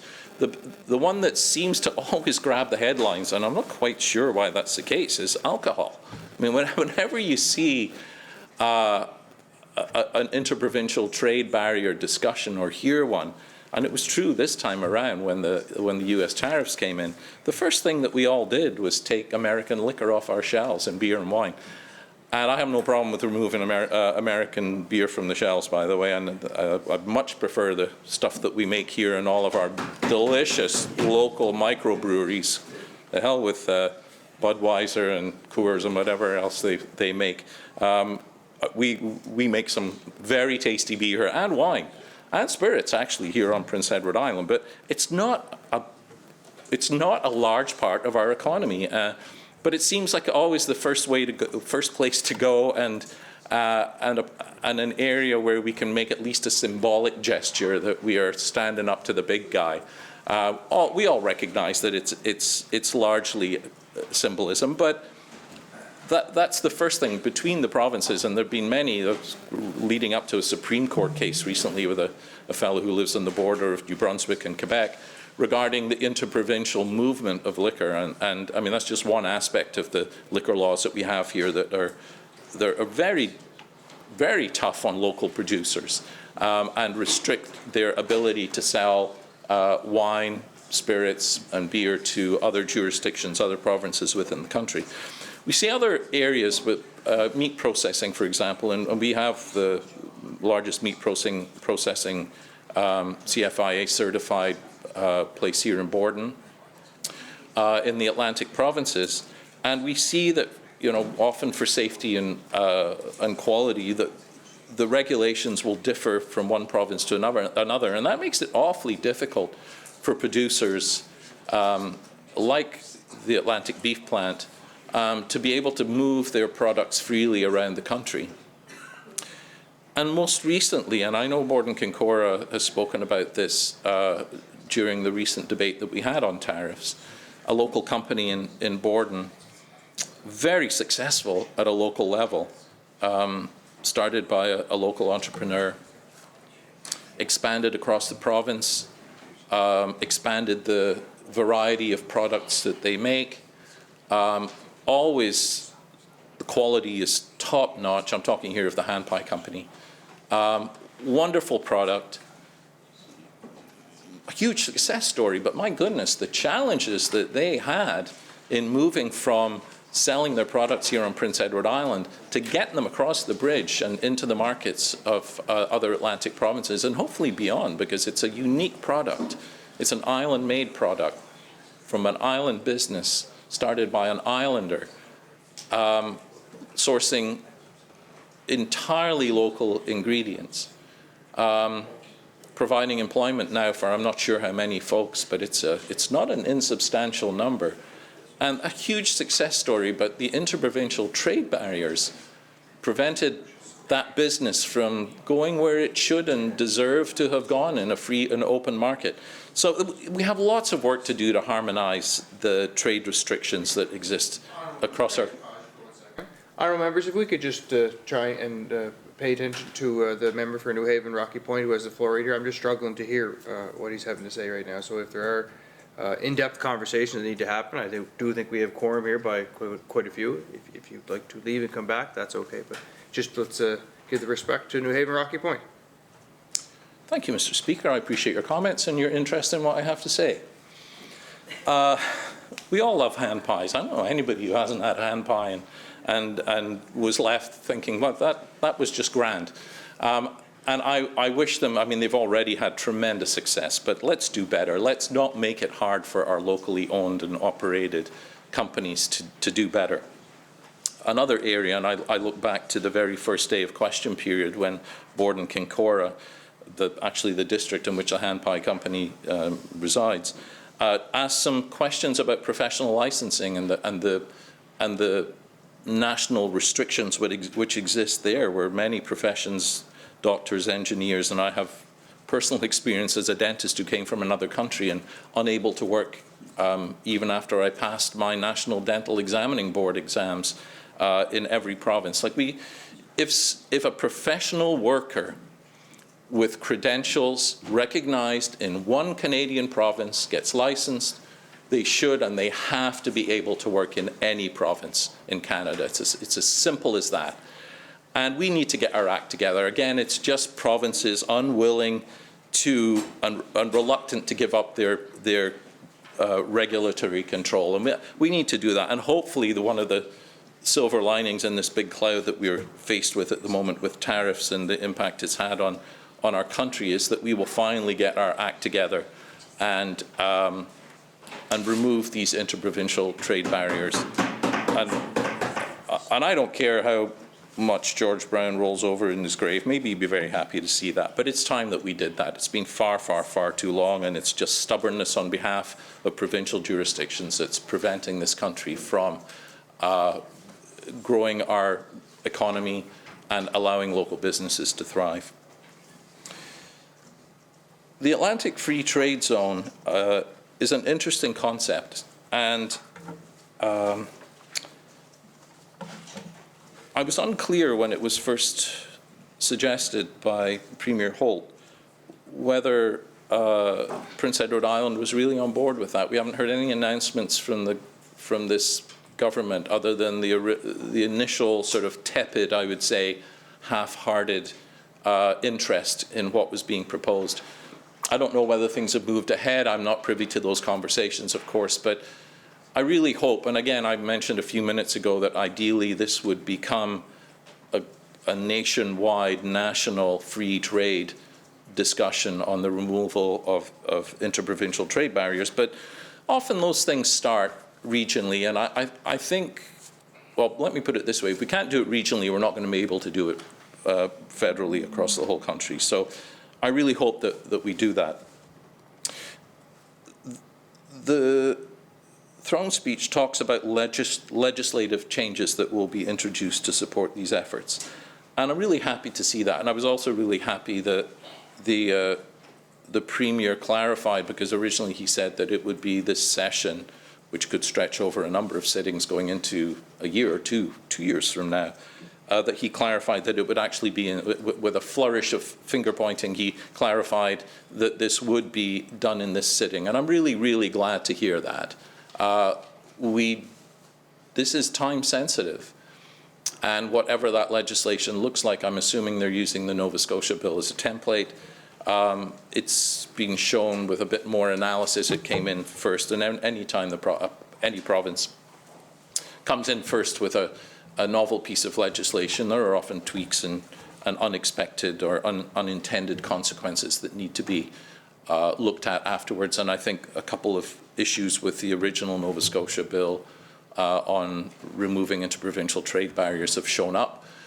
So I hope we can learn from that, and I know we're not the only province that's trying to emulate and copy what was done in Nova Scotia. So I wish our legislative planners here and the departments, and no doubt there are many departments involved in that, I wish them well as they try and craft the best piece of legislation possible and bring it to the House here over the next couple of weeks or so. The throne speech also talks about expanding domestic market opportunities, which of course is just another way of saying removing trade barriers.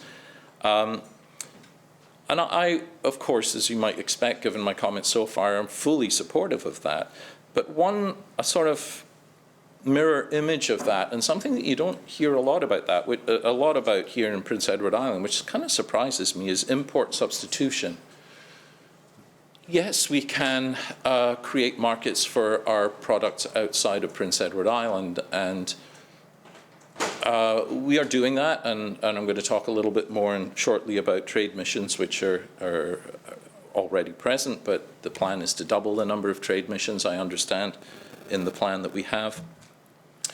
But another way that one can introduce, or rather increase, commerce here on Prince Edward Island without having to actually find a new market is to substitute the stuff that we import to Prince Edward Island that we would be able to manufacture here. And there's a lot of that. A lot of opportunities for us in reviewing, and I know the Finance Minister in a response last week to some questions suggested that actually there probably aren't that many contracts that we have with US suppliers. But I'm not just talking here about US suppliers, of course. I'm talking about any supplier of goods and services from outside of our province where we might be able to source the same thing or a similar product or service. Of course, we need to make sure that it's of comparable quality and price, although I have to say, and many provinces do this, that they will have a preference for local suppliers and recognize that that might cost a little bit more, but the circular economy, that reinvestment of any funds created from that will actually overall more than benefit, more than balance for any increased upfront costs that may be associated with that. So I'd really like us here to explore ways to sell PEI products to replace anything, and I mean absolutely anything that government uses here on PEI and that we bring in. It's good for our trade deficit, it's good for local economic activity, it's good for local employment. There's so many things that we can do, and one example of this, I just read this in the paper the other day. There's a wonderful business in my own district, actually, Bait Masters in 9 Mile Creek, who have for many years now been producing, rather than using dead fish in traps, lobster traps, they've created these sausages, which are, oh my God, they stink. I don't know if anybody's been to that plant, but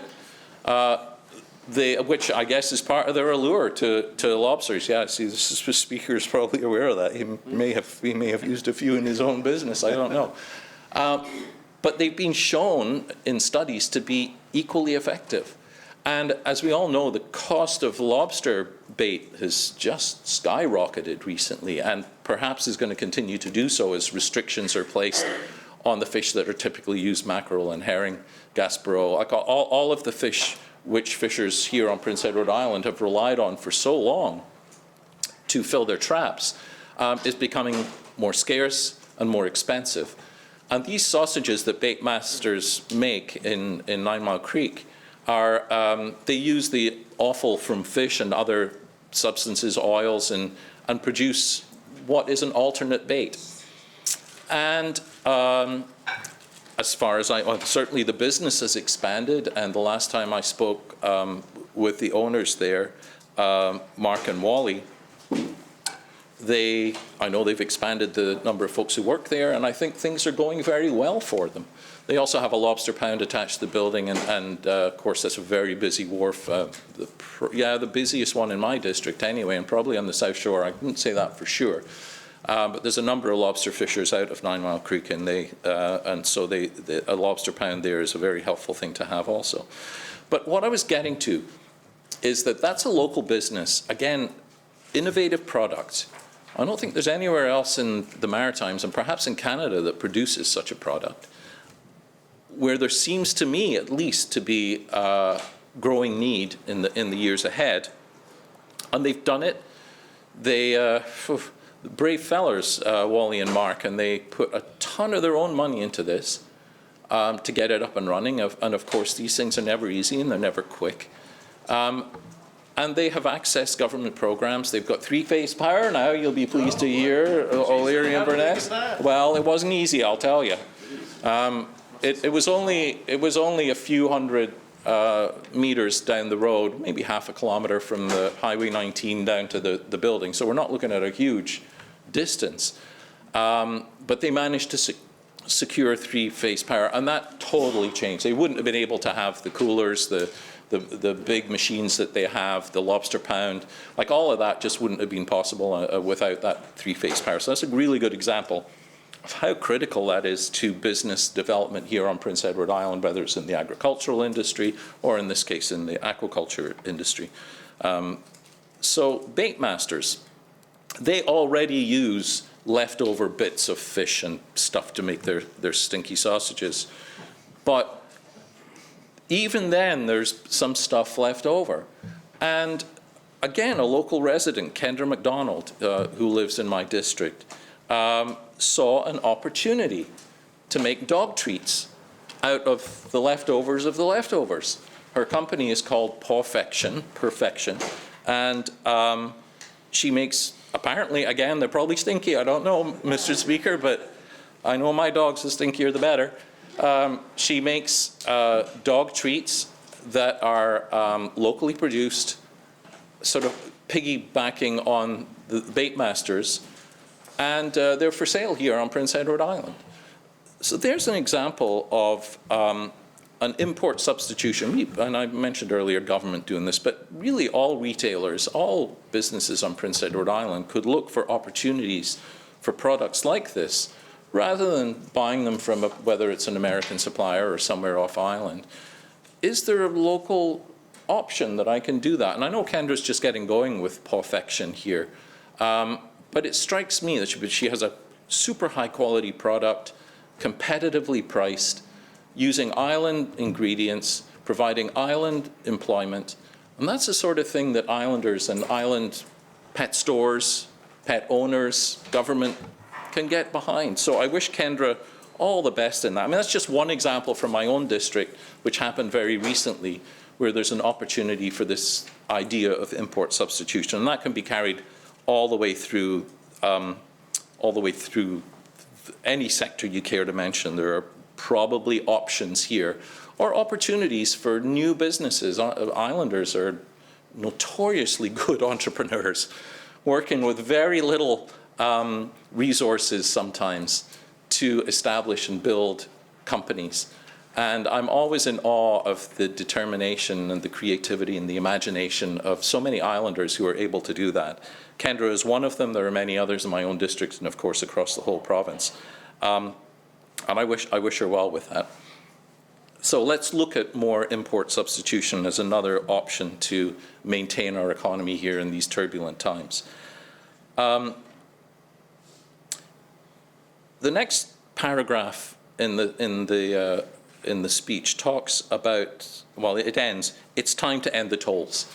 On the bridge, of course, I'm talking about here in ferries. And here, it's been a long time, perhaps not as long as the interprovincial trade barriers that my great-great-grandfather established, but it's been an awful long time coming. The bridge is getting close to the agreement that we have with Strait Crossing International ends in 5 years. 7 years? 7 years, I think. Anyway, it's imminent. And when that happens, the bridge gets turned over to the federal government, and at that point we can decide, I'm talking we being the federal government can decide what it wants to do with that. But in this interim, we have an existing agreement with SCI. Nobody's ever seen that, at least nobody outside the stakeholders who signed it. But my strong suspicion is that the breaking of that agreement, and both federal parties who are likely to form government have said that they are going to, they've been a little cagey on it, but let's say eliminate bridge tolls. Let's give them the benefit of the doubt. If that were to happen, it's going to mean a few different things. One of them will be doing something about that contract. Whenever you break a contract, particularly a large contract with that, no doubt the sums involved will be substantial. Again, I have no idea what we're talking about here, but we're likely looking at a very large amount of money. And I hope that that is looked into. I hope discussions, perhaps they're already underway. I wouldn't be at all surprised if discussions with SCI have been going on for a very long time with various iterations of provincial governments here and federal governments in Ottawa. And I have to, at this point in time, give a huge shout out to Senator Percy Down, who has been relentless. I've met with him over my 10 years as tenure here in this House. I would say annually. I certainly met with Percy on an annual basis. And I can't remember a conversation that we've had where the bridge tolls did not come up. He's been the most vigorous and persistent advocate on behalf of Islanders for the removal of bridge tolls. And for that, I want to give my personal thanks to Percy Down, particularly because now, after goodness knows, Percy's been around longer than I have, but after however many years he's been advocating for this and lobbying for the removal of bridge tolls, that it seems like he might actually have done something, and that people are responding at the other end. So I really, really, really hope that we do get these bridge tolls removed.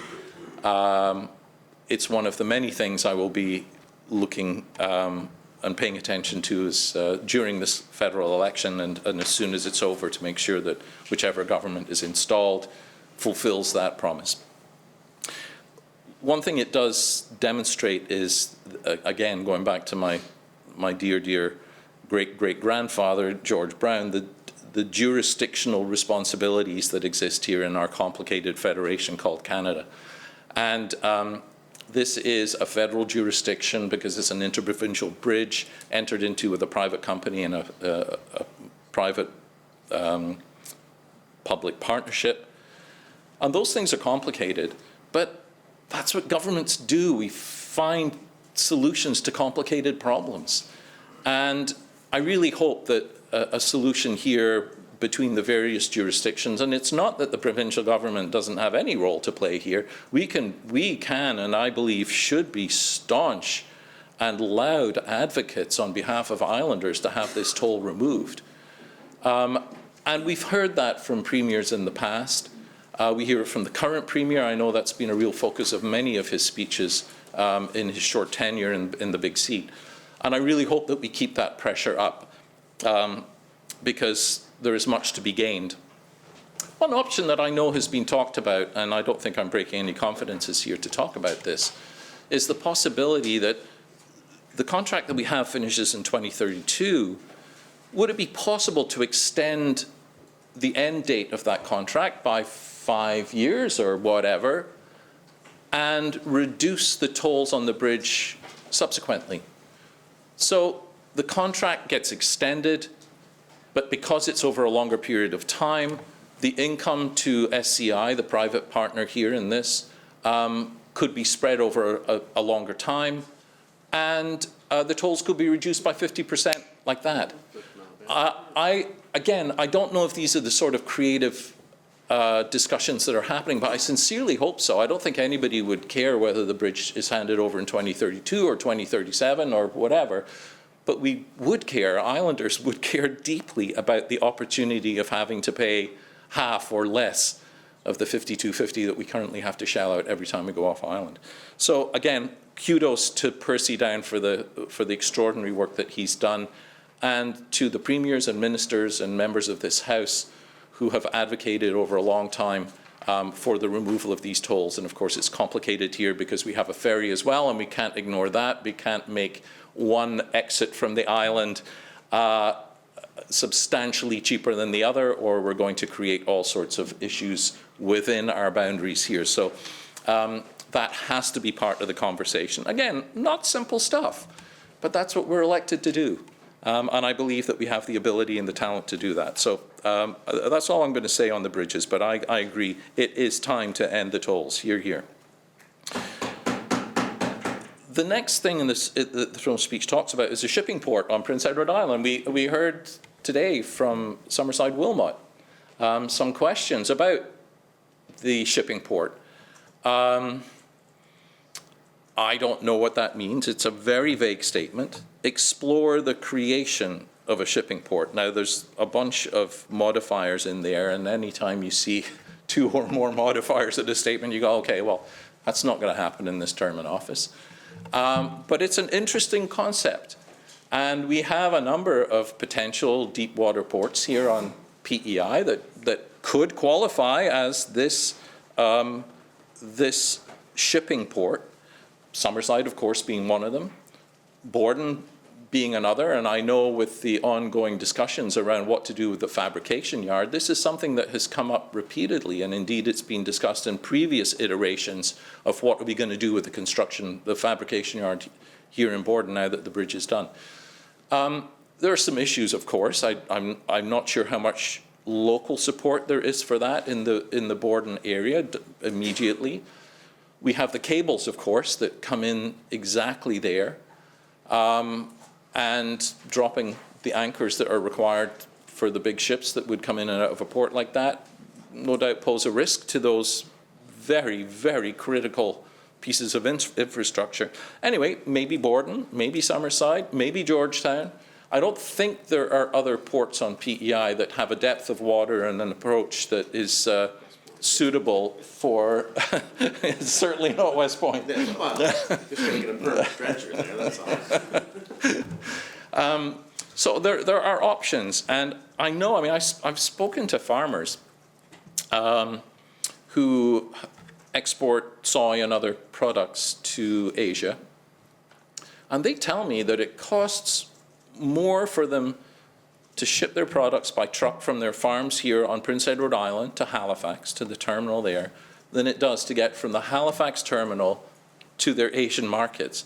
That's an astonishing fact, that the 300 or 400 kilometers, whatever it is, depending on where you are on the island, to get to Halifax, that the cost of shipping your product that distance is greater than the cost to ship it around the world, literally to the other side of the world, to Asian markets. And so I don't know how much cheaper it would be to develop a port here. I don't know whether we have a sufficient volume of product to justify that, but it's an interesting concept, and I would love to sit down and talk as the minister responsible is apparently going to do, with the port authorities and these 3, and maybe I'm missing others, maybe there are others that are suitable, I don't know, to find out whether this is indeed something that is practical and workable here and useful for the economy of Prince Edward Island as we try and unhitch ourselves from this unpredictable partner to the south. The next part of the Throne Speech talks about workforce strategies focused on each sector, working with industries to secure that.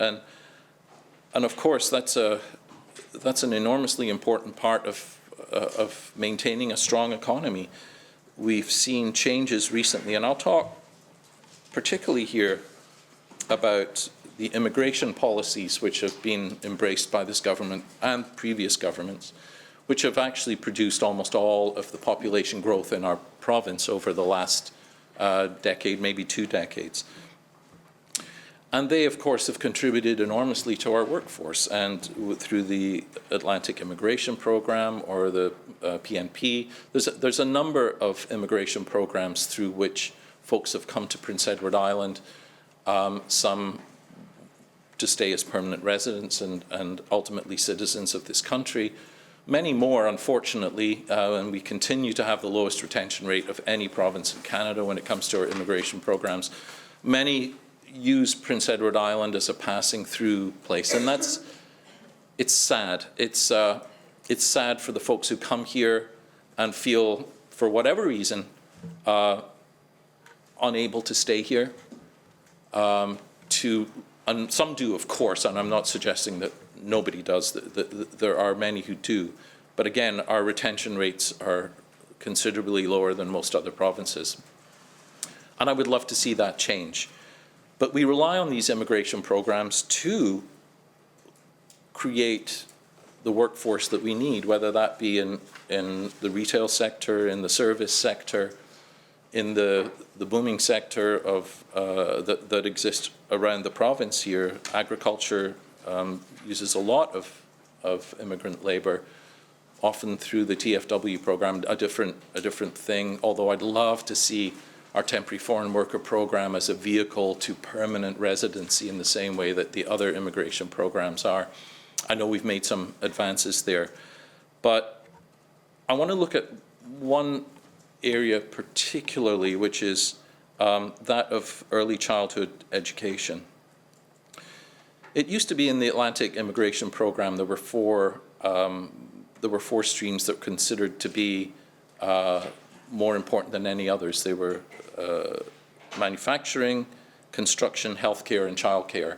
And in each of those sectors, the Atlantic immigration program cited them specifically for special attention.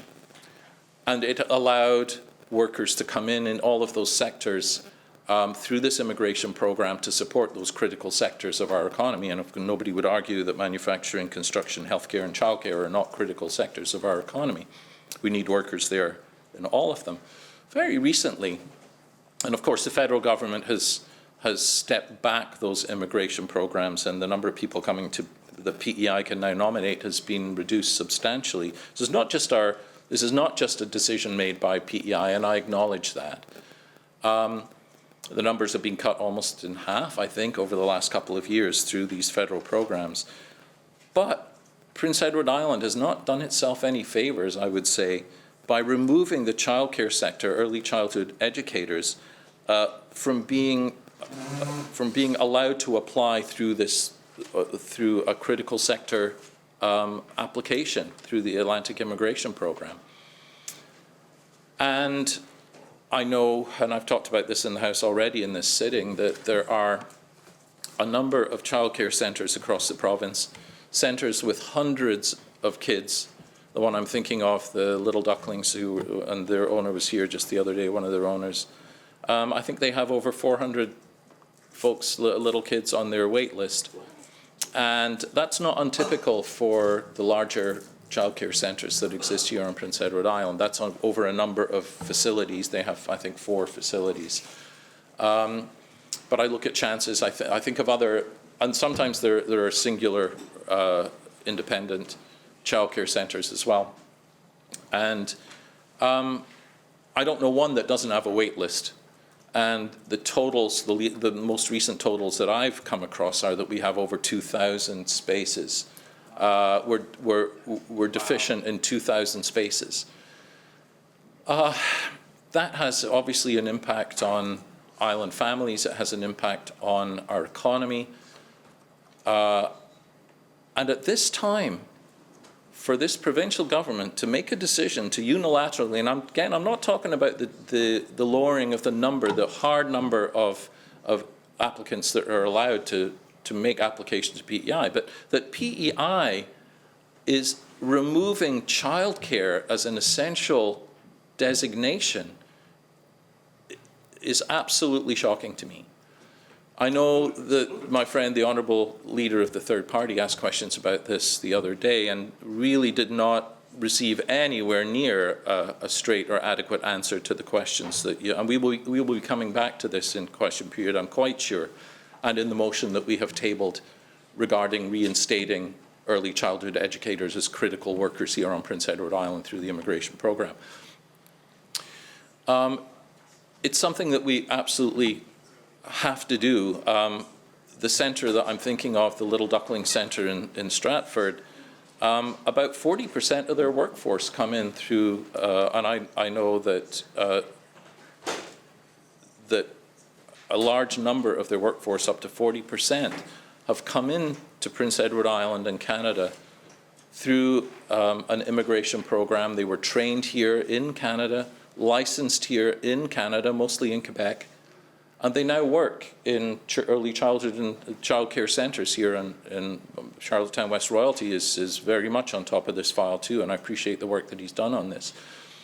And so we have 40% of the workforce suddenly faced with the prospect of their license not being renewed to be able to work here on Prince Edward Island, at a time when island families are desperate for spaces in childcare centres where there's already a deficit, and we're exacerbating that by removing the opportunity for these much loved, fully certified and licensed workers, and we're saying, no, sorry, you're going to have to leave. And guess what? New Brunswick, Nova Scotia, Newfoundland, Labrador have all kept the designation of a critical worker for our early childhood education workers.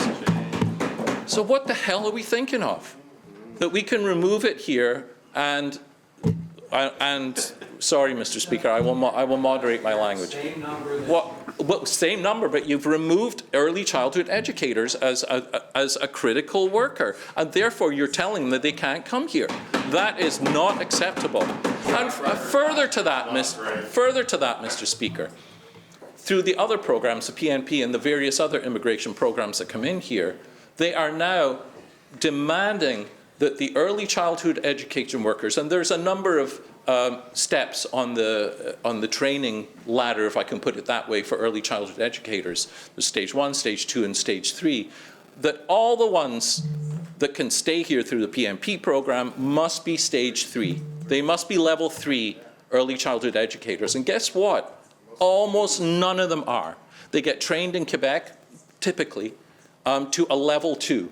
Superb workers, and I've seen them in action. They are much loved by the kids in these centres, much appreciated and loved by the owners, much appreciated and loved by the parents of the children who go there, and this government is saying you're not good enough for Prince Edward Island. Shame on you. This is an easy change that the ministers who are responsible for this file could make, and I really look forward to more questions from the leader of the third party. I really look forward to the debate on our motion on this issue, because this government has dropped this ball, and it's an important ball that needs to be kept in the air, and it needs to be protected and cared for.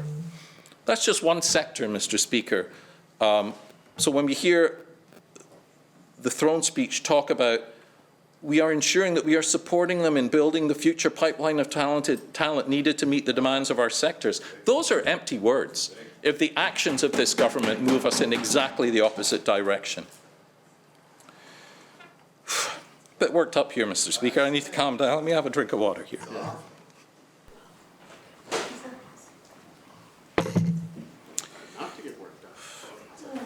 Well, I've watched workers, and I occasionally pick up my grandsons from one of these centres in Stratford.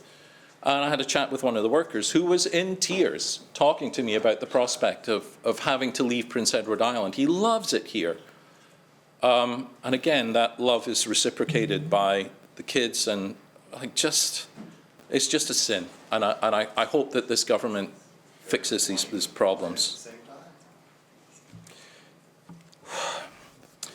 Later in that paragraph, it talks about doubling the number of trade missions. Now, I know that that's a favourite ploy of this government in response to problems, is to send, let's go on a holiday and so that's a little frivolous, because I know good work gets done on these trade missions. I don't mean that lightly, but it's awful difficult to see direct, tangible results flowing from specific trade missions that have been made.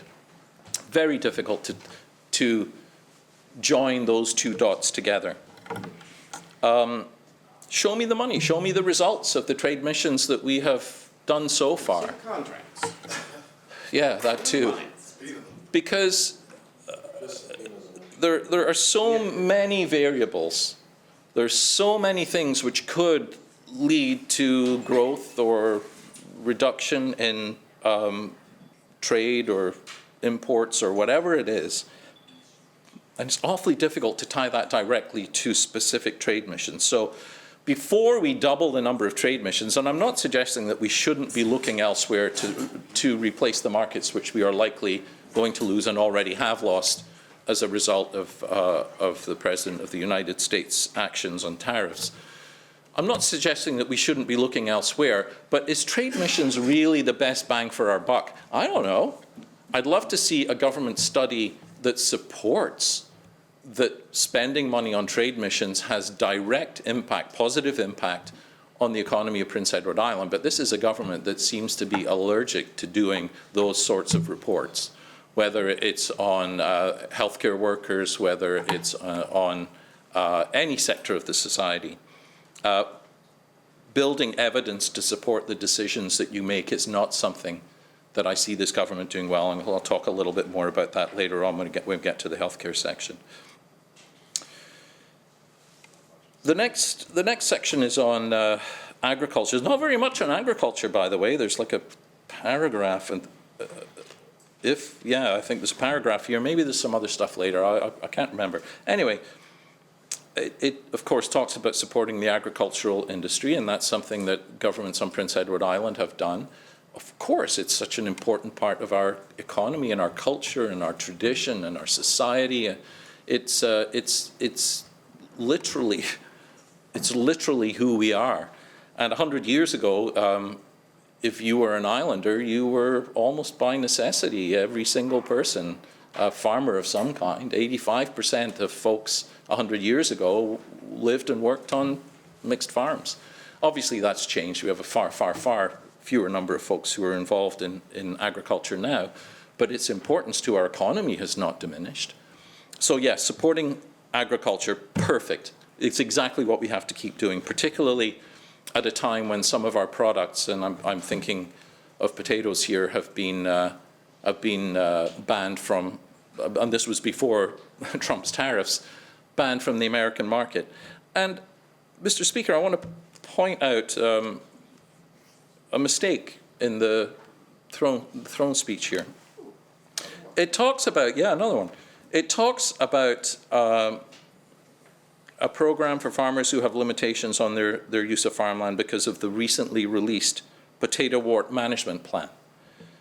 Now, I presume what they're talking about there is the potato wart domestic long-term management plan, which was crafted in 2009, long before potato wart, the most recent iteration of potato wart happened here.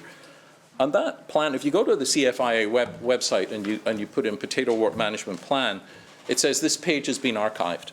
And it's because that program, that potato wart domestic long-term management plan, has been superseded by the potato wart response plan, which was, and it says the recently released potato wart management plan. It wasn't recently released. What was recently released was the potato wart response plan, just in March, like last month, a matter of a week or so ago. So there's an error here, and obviously there's a lot of words in a throne speech. I get that, thousands of words, but there's not much on agriculture, and the biggest issue that agriculture has faced in the last 4 years, 5 years, whenever it was, is potato wart.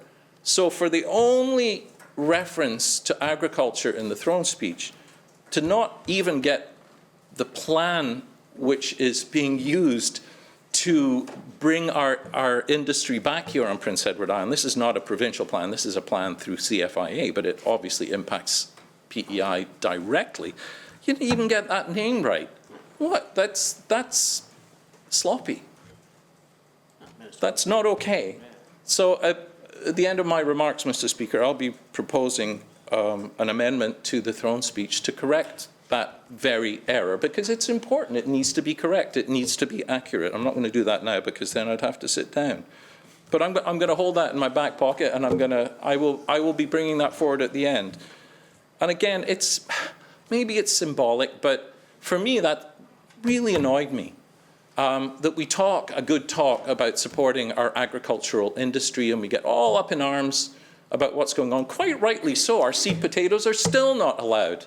Never mind not in the US, in some parts of the rest of our country. We absolutely need to fix this. And you don't even have the right name of the response plan that we're using to do that. So it's, I'm frustrated.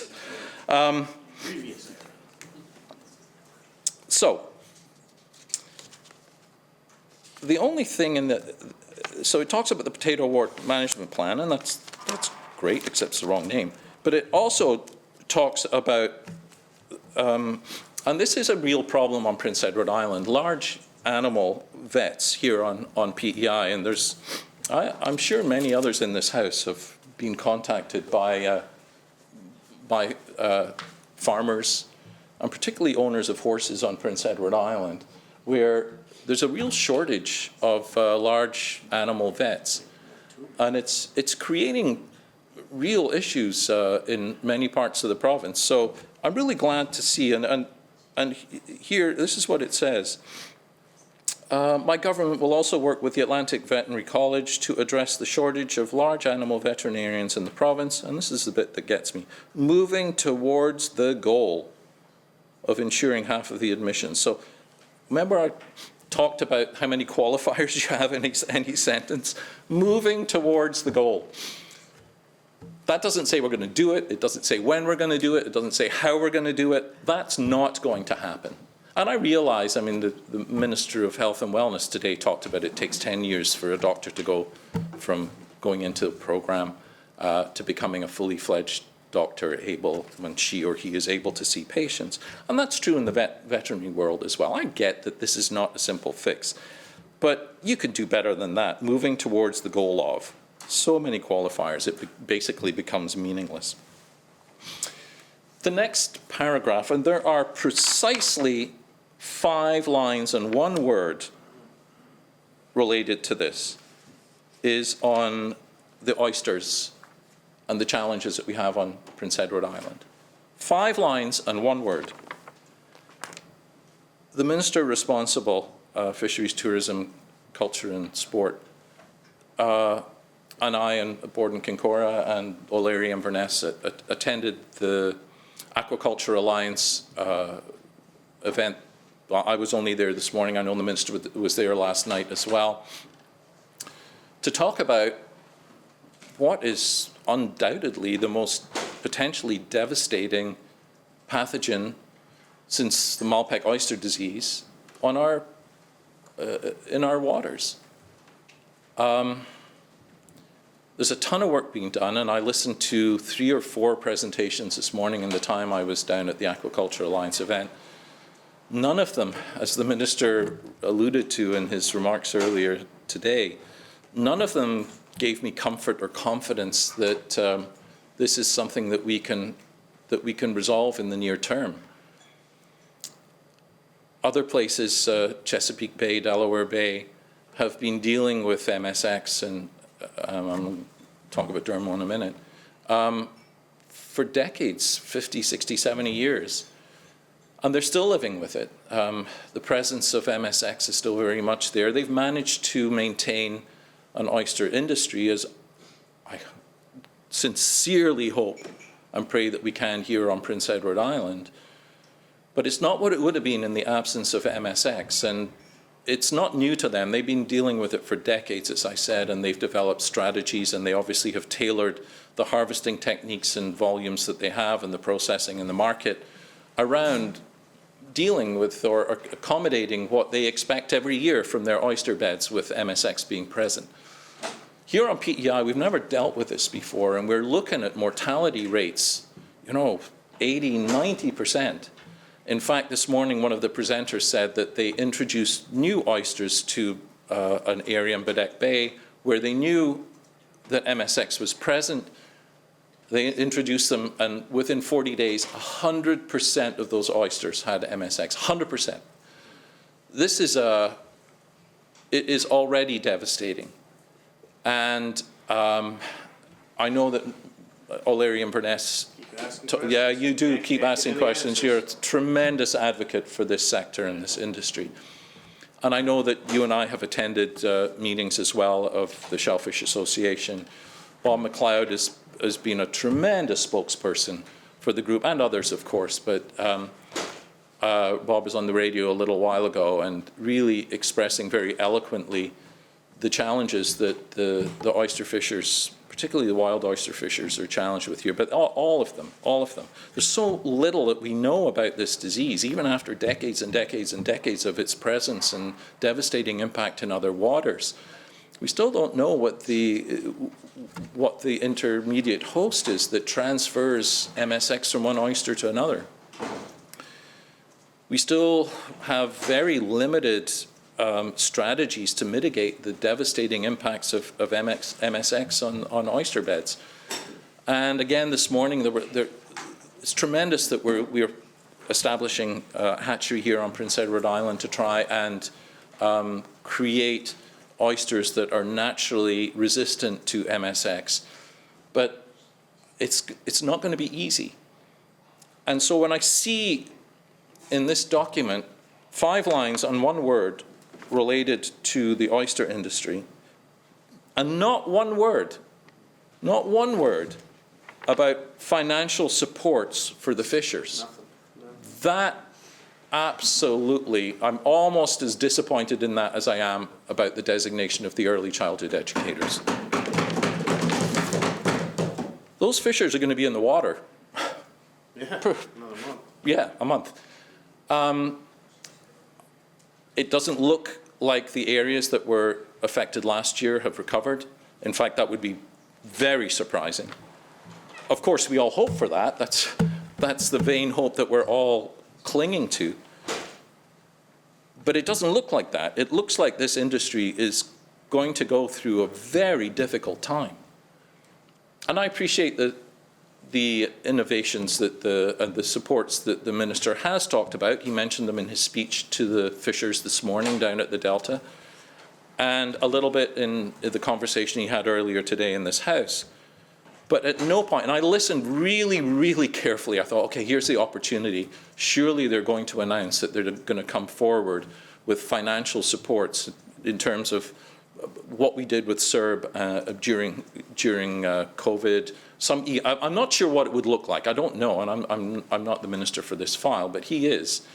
And I was shocked that there was not even a mention in the throne speech this morning at the Fishermen's Association, or in any conversation or written material that I've seen coming from his department, of financial supports to fishers.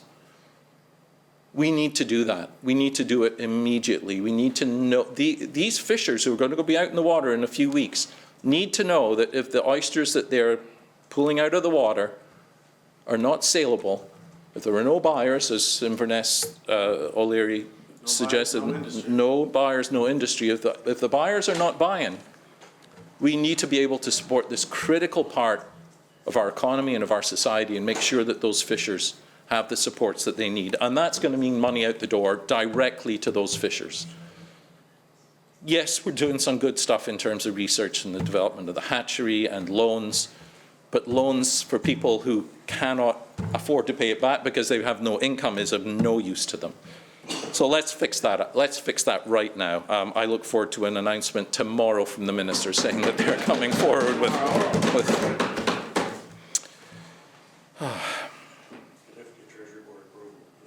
all right, maybe not next Tuesday then. Next Tuesday. You make the announcement, though. Go to Treasury Board. The next section is on tourism. And I mean, this is of great interest to me because obviously tourism is something which is one of the mainstays of our economy. It defines Prince Edward Island in many ways. It's how I came here. My wife Anne and I used to come with our kids when they were little for summer holidays. Typically we'd go to a campground, most often Stanhope actually on the North Shore. And oh my God, we had a great time. And that was when PEI began to weave its magic spell on myself and Anne and our family. And when we had an opportunity to leave Ontario 23 years ago now, it was a no-brainer that we were wanting to come back to the water. Growing up in a little fishing farming village in Scotland, my wife's a Newfoundlander, so that coming back to the water was never a question. That's where we were going. And it took us about 5 minutes to decide that that water was going to be where Prince Edward Island sits. And so tourism is, I understand what an incredibly important part of our economy it is, and also how it does attract. We've had a tremendous amount of domestic immigration, particularly during the COVID years, for people who wanted to get away from big cities and to live in a place where they felt that they could live a quieter, more balanced life. And so for all kinds of reasons, the tourism in this province is really, really important. And we hear claims of having had the best year ever last year, and it may be an absolutely worthy claim. I believe it was 520 million in direct spending, perhaps, and 1.71 million visitors to our island, both records. And that's fantastic. And our tourism industry is, during the summer months anyway, that brief, glorious window of sunshine and warmth and beauty in the summer. It can be beautiful at any time, but there's a special thing about summer on PEI. Our island is booming. It's exciting. It's lovely to be here. I would never imagine going away for a summer holiday ever. I can't. It doesn't compute to me. But for government to somehow defend the NHL contracts, and I'll make the connection here, Mr. Speaker. That's one thing. I mean, there's a lot of things that are not mentioned in this throne speech. The word environment doesn't appear. The word climate doesn't appear. The word forest doesn't appear. And neither does NHL. And I suspect NHL is here for different reasons. I don't think that was an oversight. I think that was very much a deliberate choice not to put that in there. Anyway, there have been claims made that the most fantastic year that we've ever had in PEI tourism was somehow directly related to the NHL contract that we penned a couple of years ago and continue to extend year after year at considerable cost. But you know what? There are so many variables here. When you do a scientific study, first of all, you create a baseline. And then against that, you measure by changing whatever variables that you have. You introduce variables and you test one against that baseline. And then you can get a real sense of, well, we did this and it had this impact. You can't do that in tourism because there's so many factors. You know, did we have a great year because the exchange rate was down? Did we have a great year because Canadians decided to stay home? I think this year we'll probably have a fantastic tourism season because both of those things, the exchange rate with the American dollar is going to be probably lower than it's been in a very long time. So folks from the US can come here and spend their money, bring it on. If they're allowed out, yeah, right. And I also think that you will see Canadians staying home. And I've already spoken to a couple of folks who are coming to PEI this summer. Had not planned to come here for the summer holidays, but they're coming because they're not going to New York, or they're not going to Philadelphia, or they're not going to wherever in the... Oh, is that what it was? It was the NHL commercials. I don't think any of these folks are hockey fans. Thinking back, no, they're not. They're definitely not hockey fans, so that can't be possible. Anyway, what I'm saying is there are so many variables here, and if we have an excellent year next year, no doubt the Minister of Fun is going to stand up and say that has to be because, well, tourism, culture, sports, and fisheries, like it's all fun. The Minister will stand up and say, clearly this NHL deal has been a fantastic thing for Prince Edward Island because we had the best tourism season ever. And it may have absolutely nothing to do with that. In fact, I would probably argue the chances of it having an impact are or an impact of any size or almost nil. Anyway, the section on tourism also talks about improving travel options. Oh my God, do we ever need to improve the travel options out of Charlottetown Airport? It seems like as fast as a new carrier comes in and offers a service, whether it be to Montreal or Toronto or Ottawa or wherever, it lasts a season maybe, and then it's gone, and another one arrives. But it doesn't. If you're operating in the shoulder season or in the winter time, like for Islanders, people who live here year round and who rely on air traffic to get to see family perhaps off island, or to go to meetings, or just to get away. If you're outside that holiday season, it's awful hard to get tickets at any sort of reasonable price to get off PEI.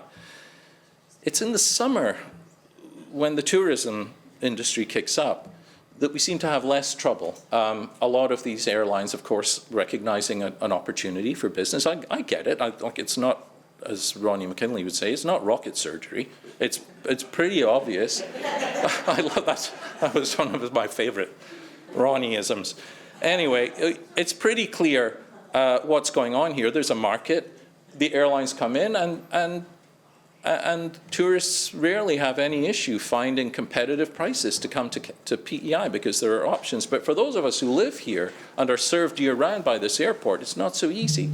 How about, and I don't know, and it says here that my government is exploring opportunities to improve air travel options and enhance connectivity, ensuring our tourism industry continues to thrive. You know what? Our tourism industry is going to thrive this year. I have no doubts about that. But my concern about improving air travel options is more for Islanders than it is for the tourists who come here. Let's support the tourists. Let's make it a wonderful experience for them. And of course, I don't begrudge them anything, including a cheap airline ticket. But we should be able to get that as Islanders. We shouldn't have to pay through the nose to a company that will not provide services outside the summer season.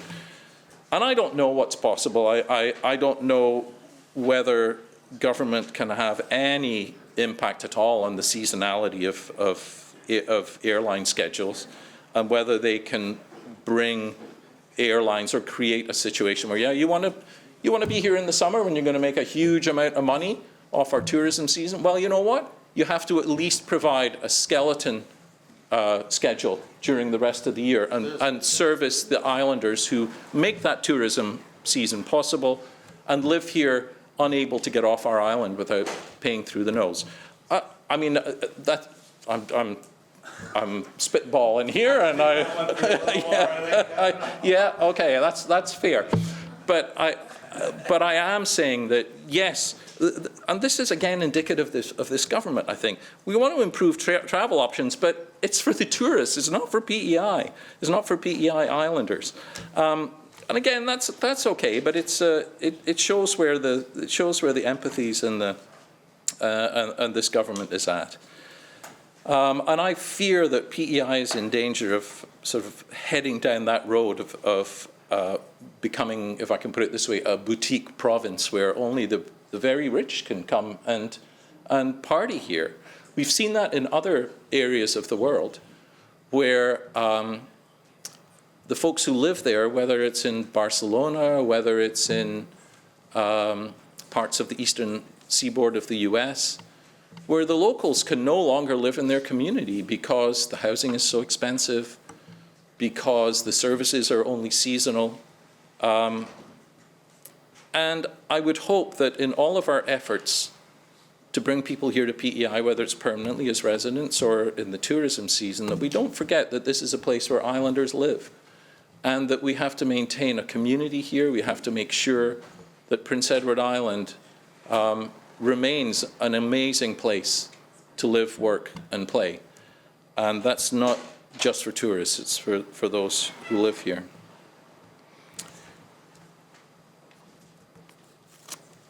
The throne speech also says that at the same time, my government will continue to develop the clean tech sector on Prince Edward Island with the continued development of the clean tech campus in Georgetown.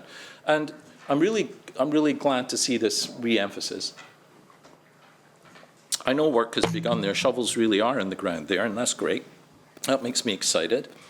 And I want to take the House back to 2018 when the very first, it was either 2017 or 18, I want to say 18, when the very first piece of green legislation was passed in this House. There were only two of us at the time. And the piece of legislation, well, it's the Green Party, surely it was something about climate change or sea level rise or forestry or something. No, it was about the clean tech sector. It was about making the clean tech sector and arts and culture as strategic sectors within the financial plans of this government. And it passed. That was back in the time of Wade McLaughlin's government. And the fruits of that are being seen today. The Georgetown Clean Tech Campus, which I look forward to seeing exactly how that progresses and hopefully flourishes in the years to come. But let's not forget that it was through a Green Party emphasis at a time when, I would say, without doubt, because they fought pretty hard against it.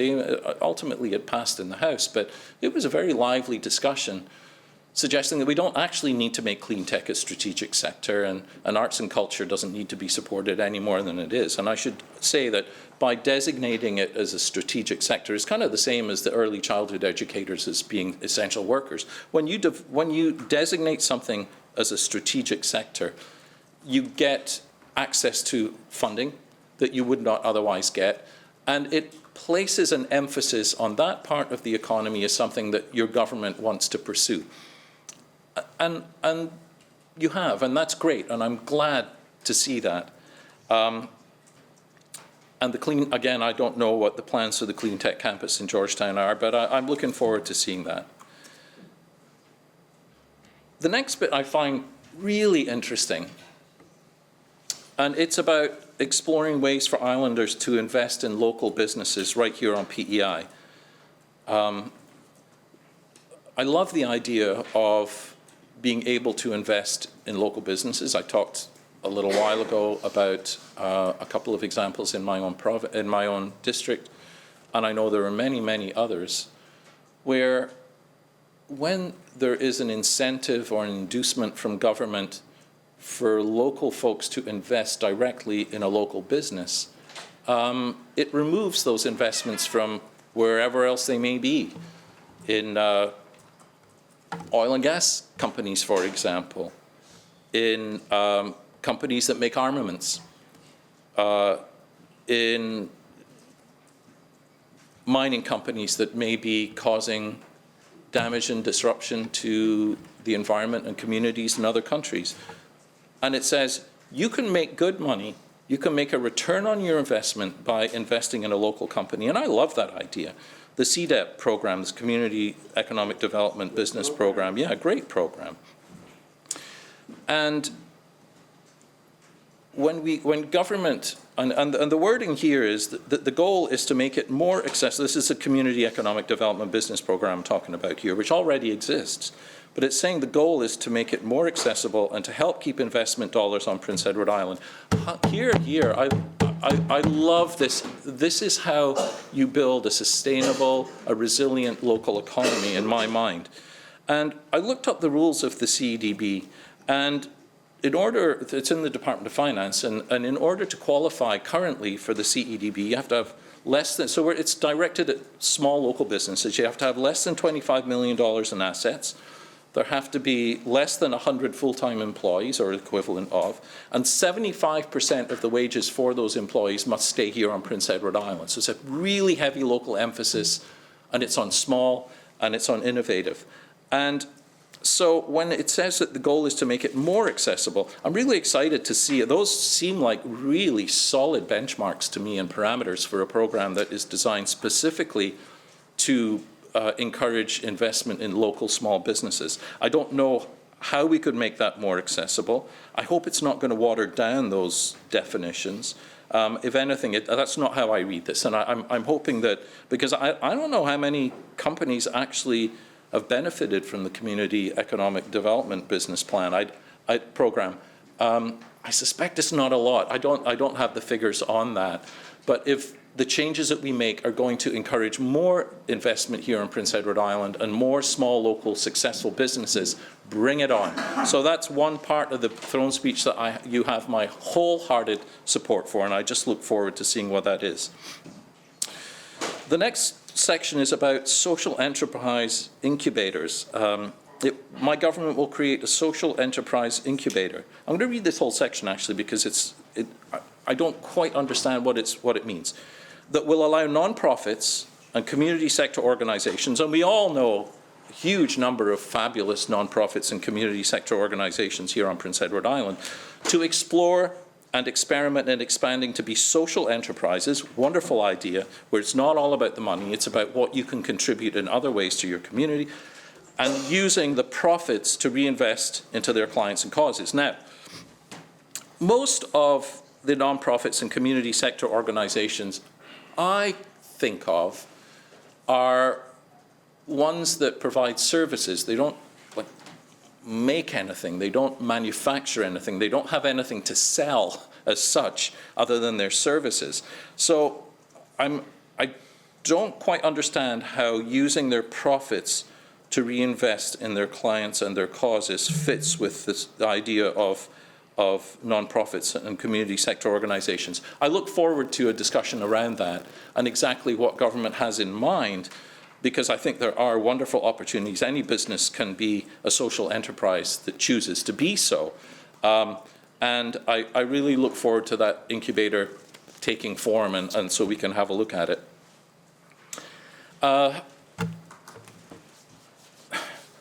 I mentioned earlier that a lot of the throne speech felt familiar to me as I read it, and then the next paragraph, I'm not going to read it all because it's a pretty long paragraph, but you know, it's a bunch of platitudes about building resilience and being innovative and supporting island businesses, and challenges remain and opportunities for investing in key sectors, all of the verbiage that you expect to find in a throne speech, and I understand that.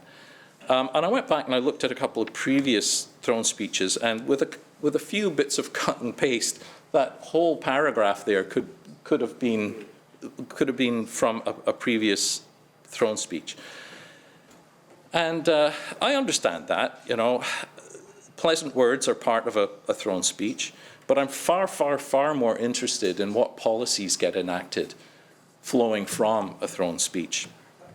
In 2023, the most recent throne speech prior to the one that we're discussing today, there was a whole section on the environment. Here, it's not just an absence of a section on the environment, but as I said a little while ago, the word environment doesn't even appear in this throne speech. So I don't know what's happened between 2023 and 2025 when it was environment demanded and got a whole section of its own to not even appearing. Like, did we fix the environment? Did I miss that? It's done. Okay. Anyhow, that strikes me as a very odd pivot for a government which has claimed for a very long time to be a government which is concerned about and has designs on improving the environment here on Prince Edward Island, recognizing what an incredibly important part of our economy that is, and society. Excuse me, Mr. Speaker.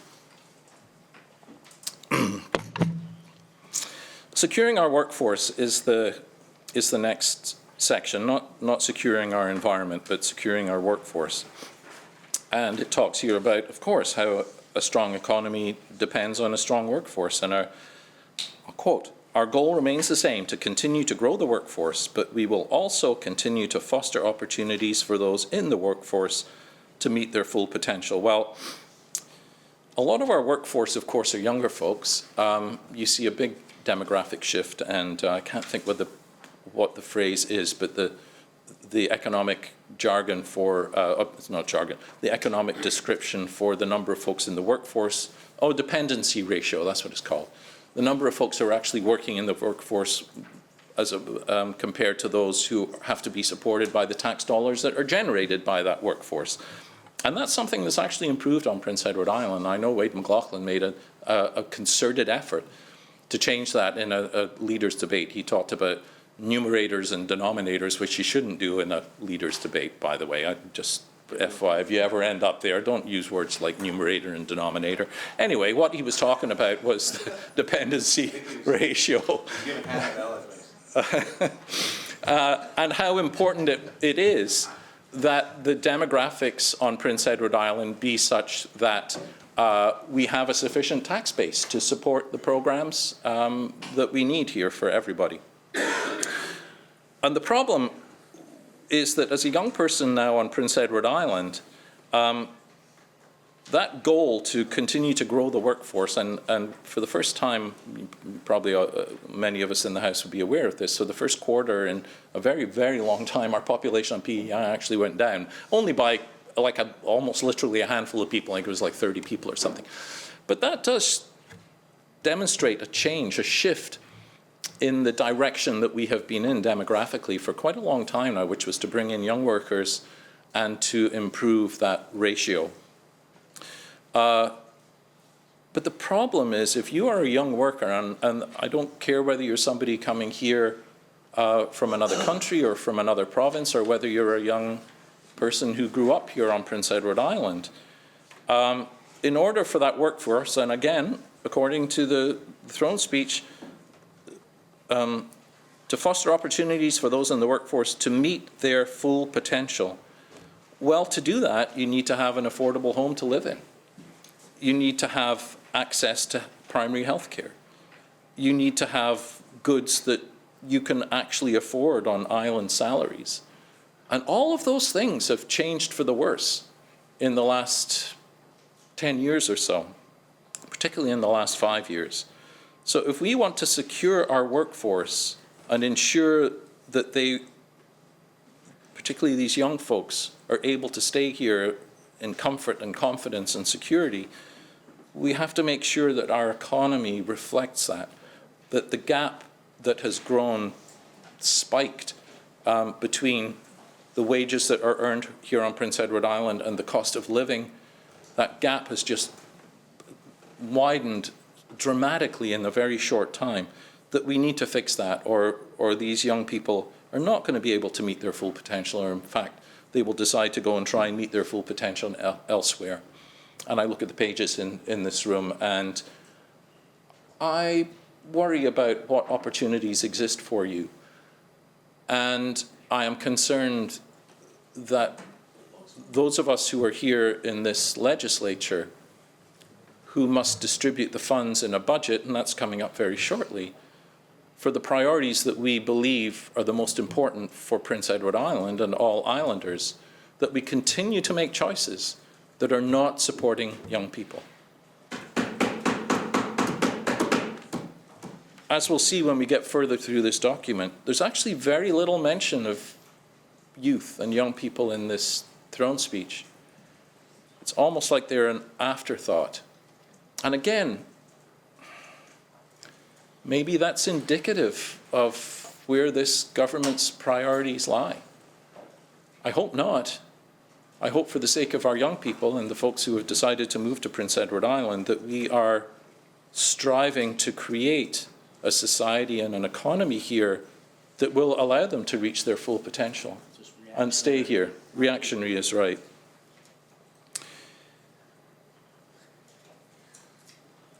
It does actually mention in a couple of paragraphs down here whether it is young people starting their careers, newcomers coming here, blah, blah, blah. So it does specifically here in this Securing Our Workforce talk about young people. But when I talk to young islanders, some of them my own children, I often have conversations that I walk away from and I think, oof, there's a young person who is anxious, they're dispirited, they're angry, they're worried about what their future is going to look like, securing employment, being able to get into the housing market, to start a family, like all of these things that previous generations, it was just a sort of part of the growing up. There's a real sense of concern in the youth of Prince Edward Island about what possibilities exist for them and what possibilities may have been cut off for their future. And I think we absolutely have to find ways to redistribute wealth in a more equitable manner. I'm going to talk a little bit more about the perils of inequity in societies in the next section, but for the youth of today, they need to be not just told with words that we want them to meet their full potential, but we need to come forward with programs and policies and dollars to support them so that they feel excited about spending the rest of their lives here on Prince Edward Island. There's talk of increasing the George Coles bursary. Now, I heard that before. Back in 2023, right after the last general election, it was mentioned in the platform of the PC party and others, our own platform. It was also mentioned in the throne speech that this government would be increasing the George Coles bursary, but it was more specific last time. It said $3,500 from $3,000.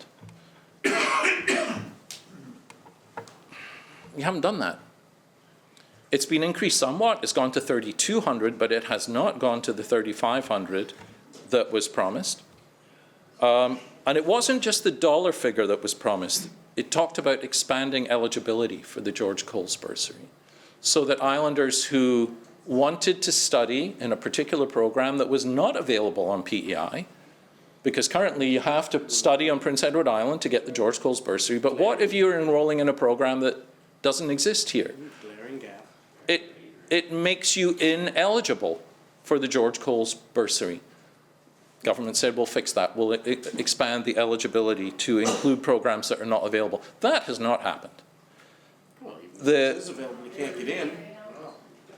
Maybe it's coming. Maybe it's coming. I look forward to the budget, and maybe that expansion of eligibility is going to be there. And it wasn't just a geographic exclusion.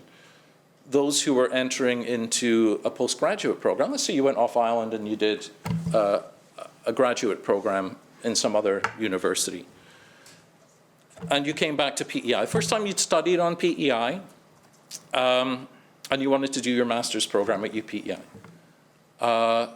You were not eligible for the George Coles bursary, even though you had not applied for it before, and even though you were studying at a PEI post-secondary institution. That needs to be fixed too. These are simple things. If you want to tell the young people on Prince Edward Island that you value them and you want them to stay here, make these changes. What is wrong with you? Got a great minister. And there was a third element to expansion of the George Coles bursary, and I see that the Marion Reid bursary, another great program, and I'm again, it talks about including additional occupations. So I don't quite know what that means. I look forward to hearing the details. But this is a time where we need to support all sectors, of course, but I'm thinking specifically about the healthcare sector here and what could be done by encouraging students to go. And we are offering, and I fully acknowledge this, this government is offering supports for folks to get into the RCW program, into the LPN program. There's talk yet again of a bridging program from the LPN to the RN. Again, we've heard that. In fact, I think we approved a budget line of $600,000 last year. I could be I could be wrong on that number, but I know that we approved a budget line to establish a bridging program from LPN to RN here. Hasn't happened. So once again, we're talking about it's explicit here about creating that program yet again. But this is something that should have been done a long time ago. A strong economy should work for everyone. Yep, agreed, 100%. The finance minister and I have talked on a number of occasions about the value, the relative value of the basic personal exemption, increasing the basic personal exemption. It always sounds great. Everybody loves it. And we hear actually talk of it at a federal level from some of the parties, like I can't remember the details, but a couple of the parties have talked about substantial increases to the basic personal exemption. And that's great, to remove that tax obligation across the board. But the issue is that those who earn $150,000, or maybe you work for Maritime Electric and you make $500,000, you're getting that tax deduction at the highest level. That basic personal exemption comes off at the highest level because it reduces your tax obligation. It's of no use to most seasonal employees here on Prince Edward Island because they don't make enough money to even get to the lowest amount. And it's of less benefit to low-income islanders than targeted, and I'm excited to see this, tax credits and rebates to allow workers to keep more of their hard-earned money. I don't know what the finance minister is referring to there, but I hope that it's better targeted relief than the basic exemption. Nobody is going to argue against increasing the basic exemption. We all like to have less taxes imposed on us, but there are better targeted ways of making sure that those who are most in need, who most would benefit from tax reduction, which is low-income islanders and seasonal workers here on Prince Edward Island, that we do that. And again, I know that this government has made progress in some areas, and there have been programs available for low-income islanders. But I think this is an area where, again, I'm looking forward to seeing what enhancing tax credits and rebates actually means. I don't know what that means. One thing that seems to have completely disappeared from the province is an initiative which I was really, really excited to have a hand in the birth of, which was the Vital Signs Project. I don't know if anybody ever remembers that. Vital Signs Project, which was part of the Institute of Island Studies at UPEI. And it looked at all aspects of society. And as the first line of the section on the healthcare system, actually, but it could apply to anything, it says, securing our future is about more than jobs and economic growth. Absolutely it is. Our future is more about financial matters. It's about quality of life. It's about relationships. It's about how we live together in our communities. It's about opportunities to participate in politics. It's about volunteering. All of those things are, as the study done through the Institute of Island Studies was titled, they're vital signs of the health of our community. And it's far more than economic growth. And I'm going to, at the end of my thoughts on this throne speech, I'm going to talk a little bit more about economic growth and where that should be placed in the goals of, and my own personal philosophy of where that should be placed in the goals of any society if we're trying to become as good as we possibly can. I think we need to become better rather than bigger. And the emphasis on us always trying to grow our economy, sometimes to the detriment of other aspects of our lives. The environment and society is something that we haven't even started to grapple with yet. But I think it's something that as a global society, we need to pay far more attention to. A strong economy should indeed work for everyone. And I hope that the inequality that we see in so many parts of the world, and America would be the place where we're seeing it most brazenly at the moment. If you watch the inauguration of President Trump, the front row to his right, those are the oligarchs. Yeah, exactly. Those are the people with unparalleled amounts of money, which makes them friends of Donald Trump, and consequently unparalleled access to power. And we are seeing in our societies, I mean, America is the one where this, because of the system, the financial systems that they have there, it has progressed to a point which is far more obvious than in other places. But inequality is being growing within societies around the world. And it's an interesting, common, it's something which is universally seen in societies, that the difference between rich societies, if I can put it that way, and poorer societies, it's not that people in poorer societies are necessarily less happy, less content, but it's when you have large inequality within a society that people are unhappy. And we are seeing that at a rate and to an extent that's never been witnessed before, at least in Russia has done it. We're seeing it in China as well, and now we're seeing within America this concentration of wealth in the tiniest number of people, and what that's doing to our economy. And here, when I look at the youth on Prince Edward Island, and I imagine what the impacts of automation, for example, will have on job opportunities, of AI, on the future of work, and the redistribution of wealth which flows from that, if governments can somehow embrace, because we're not putting that genie back in the bottle, automation is seen in so many different sectors of our economy these days, and AI, I think, is just beginning to show its potential for economic disruption and benefits. I'm not suggesting this is all negative, but the wealth that results from that redistribution of work has to find its way into those in our society who need it. Otherwise, this inequity of wealth is going to continue to expand. Oh, I know he does, but God bless him. The gig economy, in which a couple of my own kids now work, where the work is sporadic, and a growing number of islanders operate within the gig economy. Of course, it continues to provide work, and that's great. For a growing number of folks, actually, the gig economy is where their work is and will be into the future. But it's sporadic work. It's often poorly paid. It's without even basic benefits, and it certainly lacks security, both in the present and in terms of the work that they are doing today is not secure work.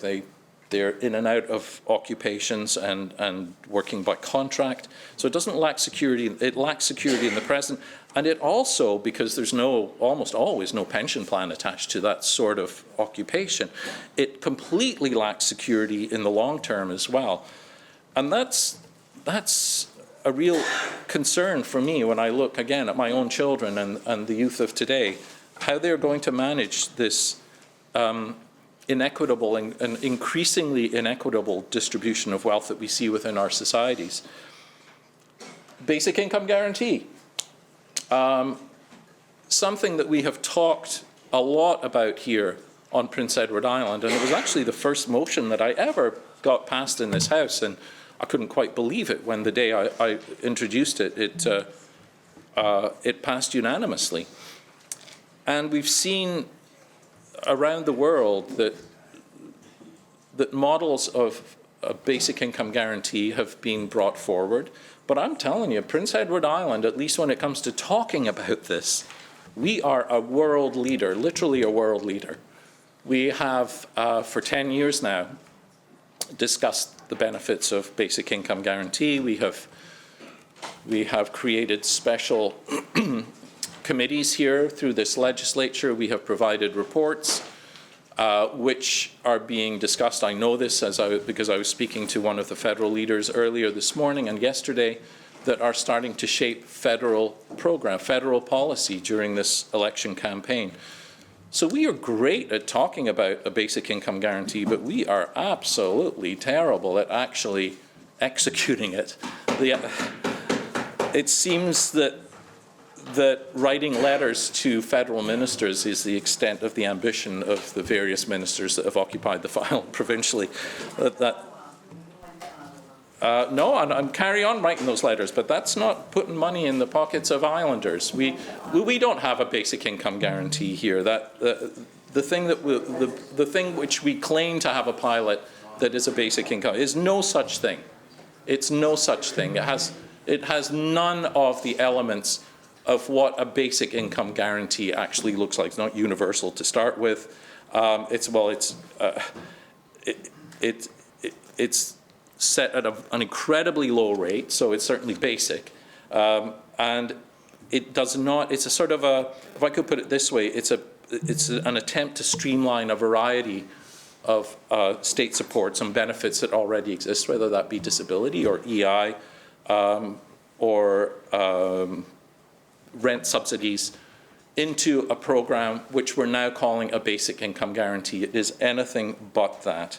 And if we're going to make a universal basic income guarantee here on Prince Edward Island, we've always said, and the costing that was done in the recent report that was released just last year by the group, which is centered here on PEI, and I know, Speaker, you yourself played a significant role in that. This is an idea which has been embraced across the country, but it's because of the work that was done here on Prince Edward Island, a decade of background work demonstrating the benefits, looking at for the first time, having a fully costed analysis of what a basic income guarantee would do. And it's only 85% of basket measure. We get that. It's not exactly what we would want. But for the first time in Canada, we have an example of a fully costed basic income guarantee, what the obligations of a government would be federally and provincially, or just provincially if we went to do it on our own, because it seems like all we are able to do is write pleading letters to the federal minister. If we had an ambitious government here with the courage and the will to do it, we could institute a basic income guarantee on our own and fully fund it, and the returns on it, whether it would be in cost savings to the judicial system, to the health system, and inspiring entrepreneurs, would more than cover the cost of a basic income guarantee. So I really hope that the ambitions of this government move beyond simply letter writing. We've gone through a number of provincial ministers here and federal ministers on the receiving end of those letters, but let's stop writing letters, let's make a program.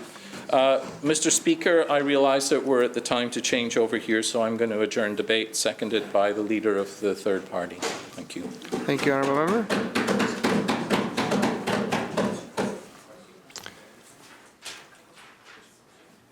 No. You didn't give up time. Thank you, Mr. Speaker. Calling the member for Charlottetown West Royalton, the opposition House Leader. Thank you, Mr. Speaker. This time I'll call motion number 2 to be read. Shall it carry? Motion number 2, the Leader of the Opposition moves, seconded by the member for O'Leary Inverness, the following motion. Whereas Prince Edward Island's economy depends on the strength of its primary industries, including agriculture, fisheries, and aerospace. And whereas new or increased tariffs imposed by the United States puts island producers, exporters, and workers at serious risk.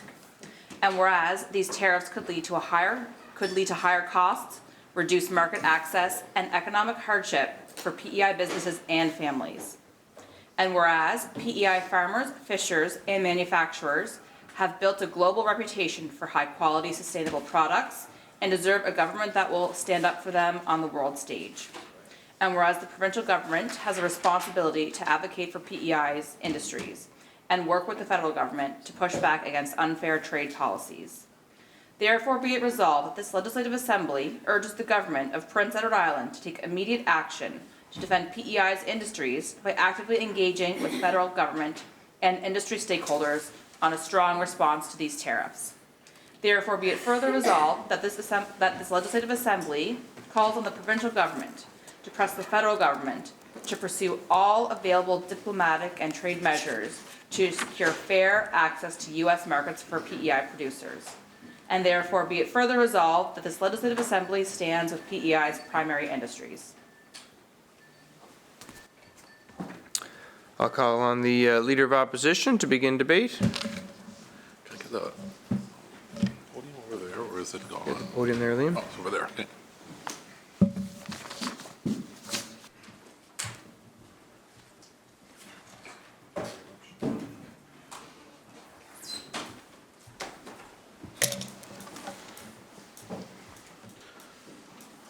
Well, thank you very much, Mr. Speaker. So I rise today to move this motion, seconded by the member for O'Leary Inverness, because Prince Edward Island is at a crossroads. We are facing the real threat of economic instability here in our province. Now, not due to something that we've done, but due to decisions being made beyond our borders, the United States, that stand to undermine the very backbone of our economy and our primary industries here on the island. Now, we've seen it before, Mr. Speaker, and we're seeing it again.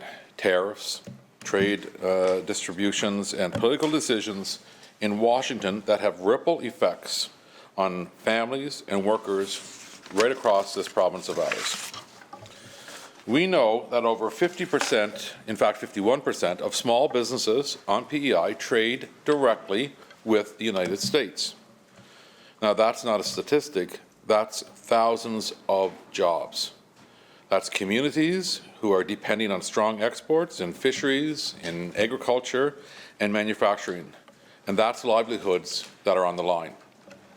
And yet, despite these growing threats, the response from this government has been slow, it's been vague, and it's been inadequate.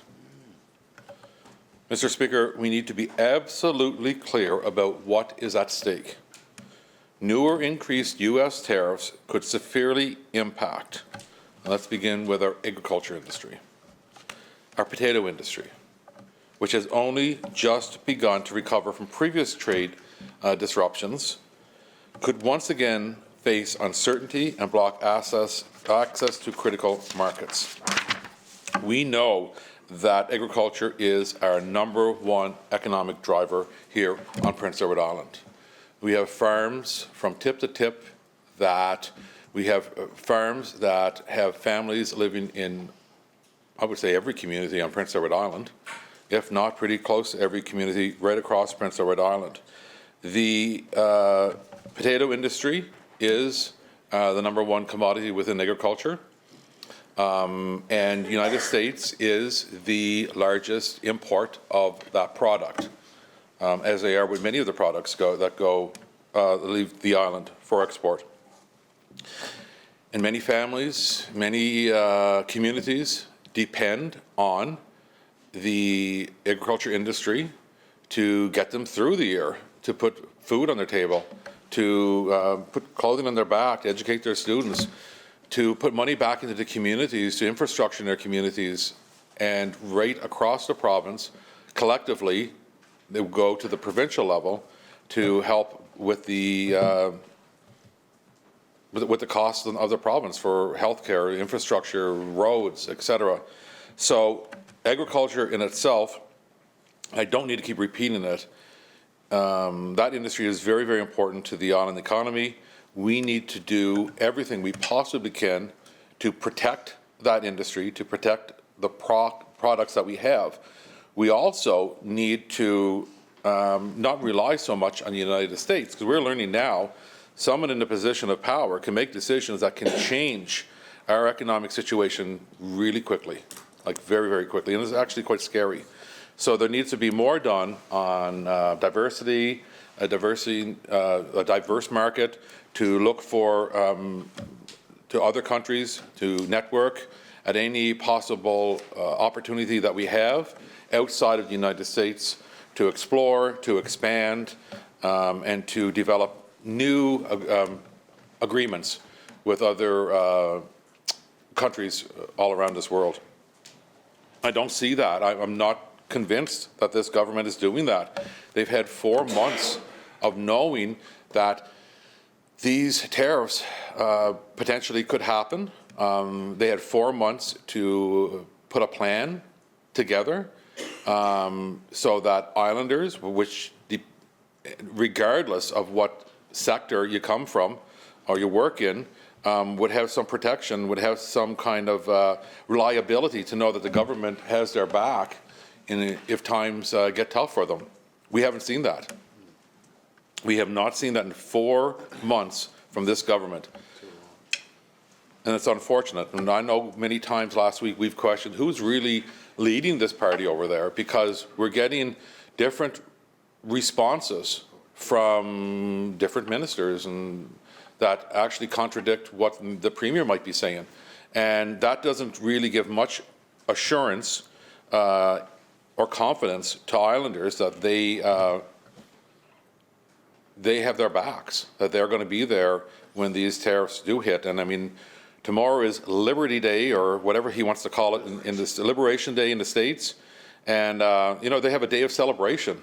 That's scary that you have a leader of, supposed to be the free world, but they're no longer called the leader of the free world, or he is no longer called the leader of the free world. That's pretty scary when someone celebrates that, makes a day of celebration in their country, especially to a country that has been their neighbor to the north for many, many years, has been their ally, has been their friend, has been there with no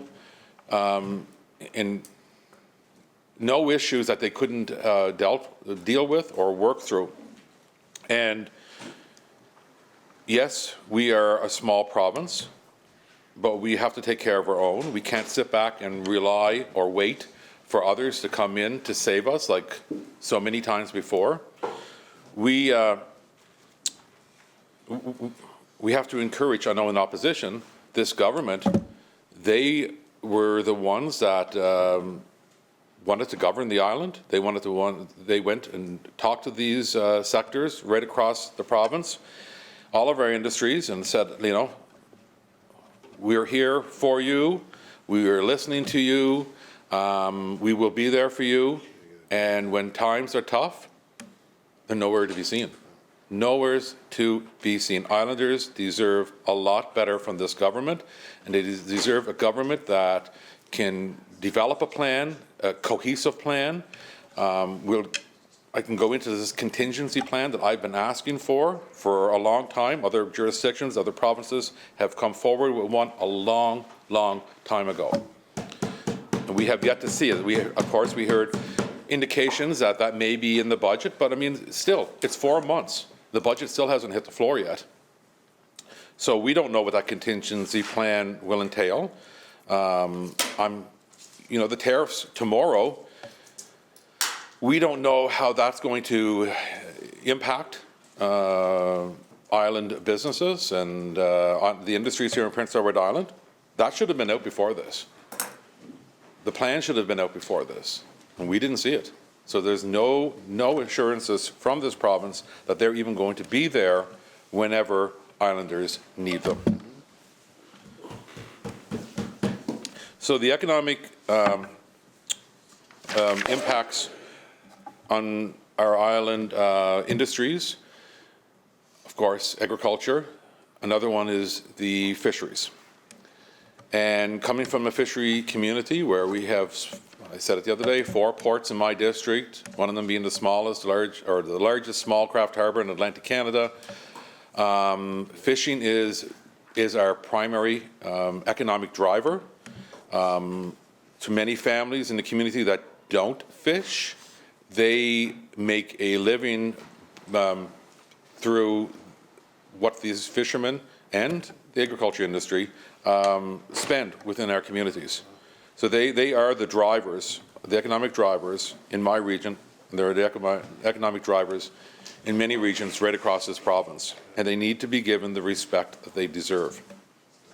Our lobster and our seafood exporters are already competing on very, very tight margins, and any increase in costs or barriers could tip the balance and force cutbacks or closures, and that will have a huge impact on communities, on families, and individuals here on Prince Edward Island. We need to assure our fishers or anyone involved in the fishing community, whether it's producers, buyers, or what have you, that this government has their back when they they may need it. So these imposing tariffs definitely will have a huge impact economically here on Prince Edward Island. I mentioned about the potatoes and many other agricultural products being exported to the U.S., and which the United States is probably our largest for those commodities, but also for our lobster and other fish products here. We export a lot to the United States, and these potential tariffs are very, very scary. So when I'm out in the community and speaking to individuals, the very first bit of our conversation, the topic is tariffs, the imposing tariffs, the threat they have. People are scared. I know the Premier last week said in this House that there's a lack of concern. I'm not sure if he leaves his little neighborhood of Brighton, a little fenced-in yard, a white picket fence, or whatever he has, and he doesn't get out there and really talk to Islanders, because Islanders have a huge concern about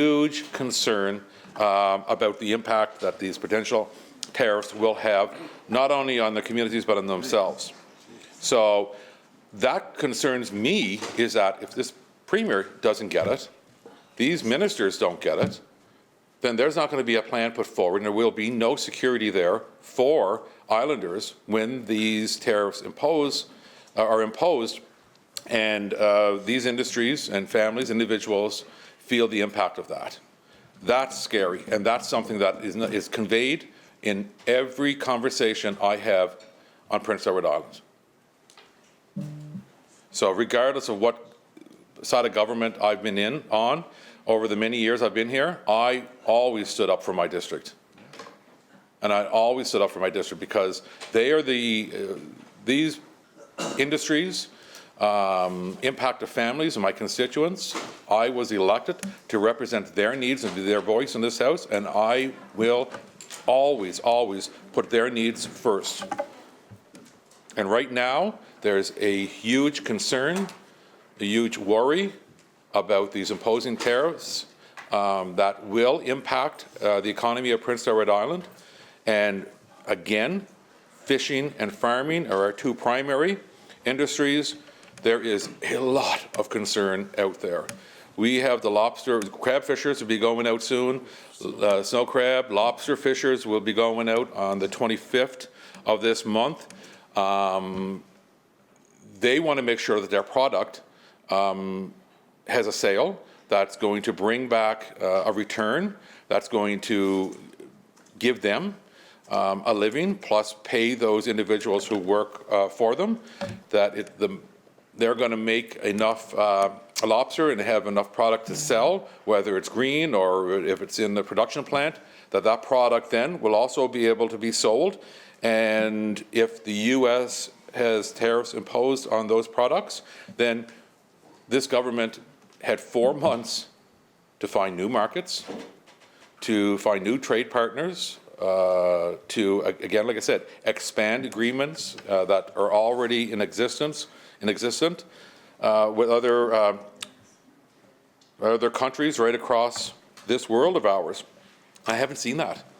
I haven't seen any action from across the floor. And it's sad. It's sad, but again, this government has a tendency to sit back and wait for somebody to come in because they lack leadership. They wait for somebody to come in to save them. We've seen it with hurricane relief. We've seen it with COVID. They sat back and they waited for the federal government to come in. Yeah, federal government to come in and save them.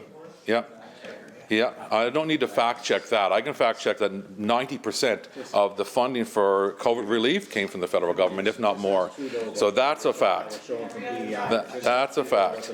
Couldn't even open up the rec centers. Couldn't open up the rec centers. You know it's great, Mr. Speaker, when you get some reaction over there, because you know they're guilty. You know they're guilty, and they're very sensitive, and you're touching a very sensitive issue with them, because you know what? They hear it. They hear it out in their districts. They hear it from their constituents. They know damn well that they're getting it because they're doing absolutely nothing to support Islanders or nothing to plan ahead to make sure that Islanders do not go through Absolutely nothing. So we hear it, they hear it. So anyway, it's not that difficult to really get a reaction over there because it's such a nerve and very thin skin. So when you toe the party line, you put the party before the people, that's what you get over there. Yeah, that's what you get over there. Yeah, you get a government who can't make a plan, a government who will sit back and wait for somebody else to come in and show leadership. Time and time again, they've done it, and they're continuing to do it. We've had. So, I have no idea what he's talking about. Yeah. He has no idea what he's talking about. Yeah. Got a reaction over there. It's not a reaction, it's called. Think I hit it. All right, honourable members, back to the motion defending PEI's primary industries against the U.S. tariffs. You know what? It'd be great if this government, if these ministers were to defend islanders, but they won't. They won't defend islanders, but they're in this house here, and they got lots of voice today, but we don't hear that out in public.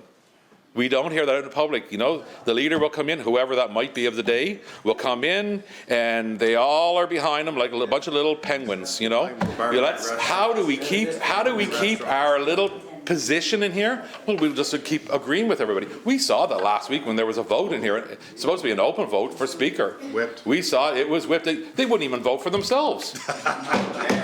They wouldn't even vote.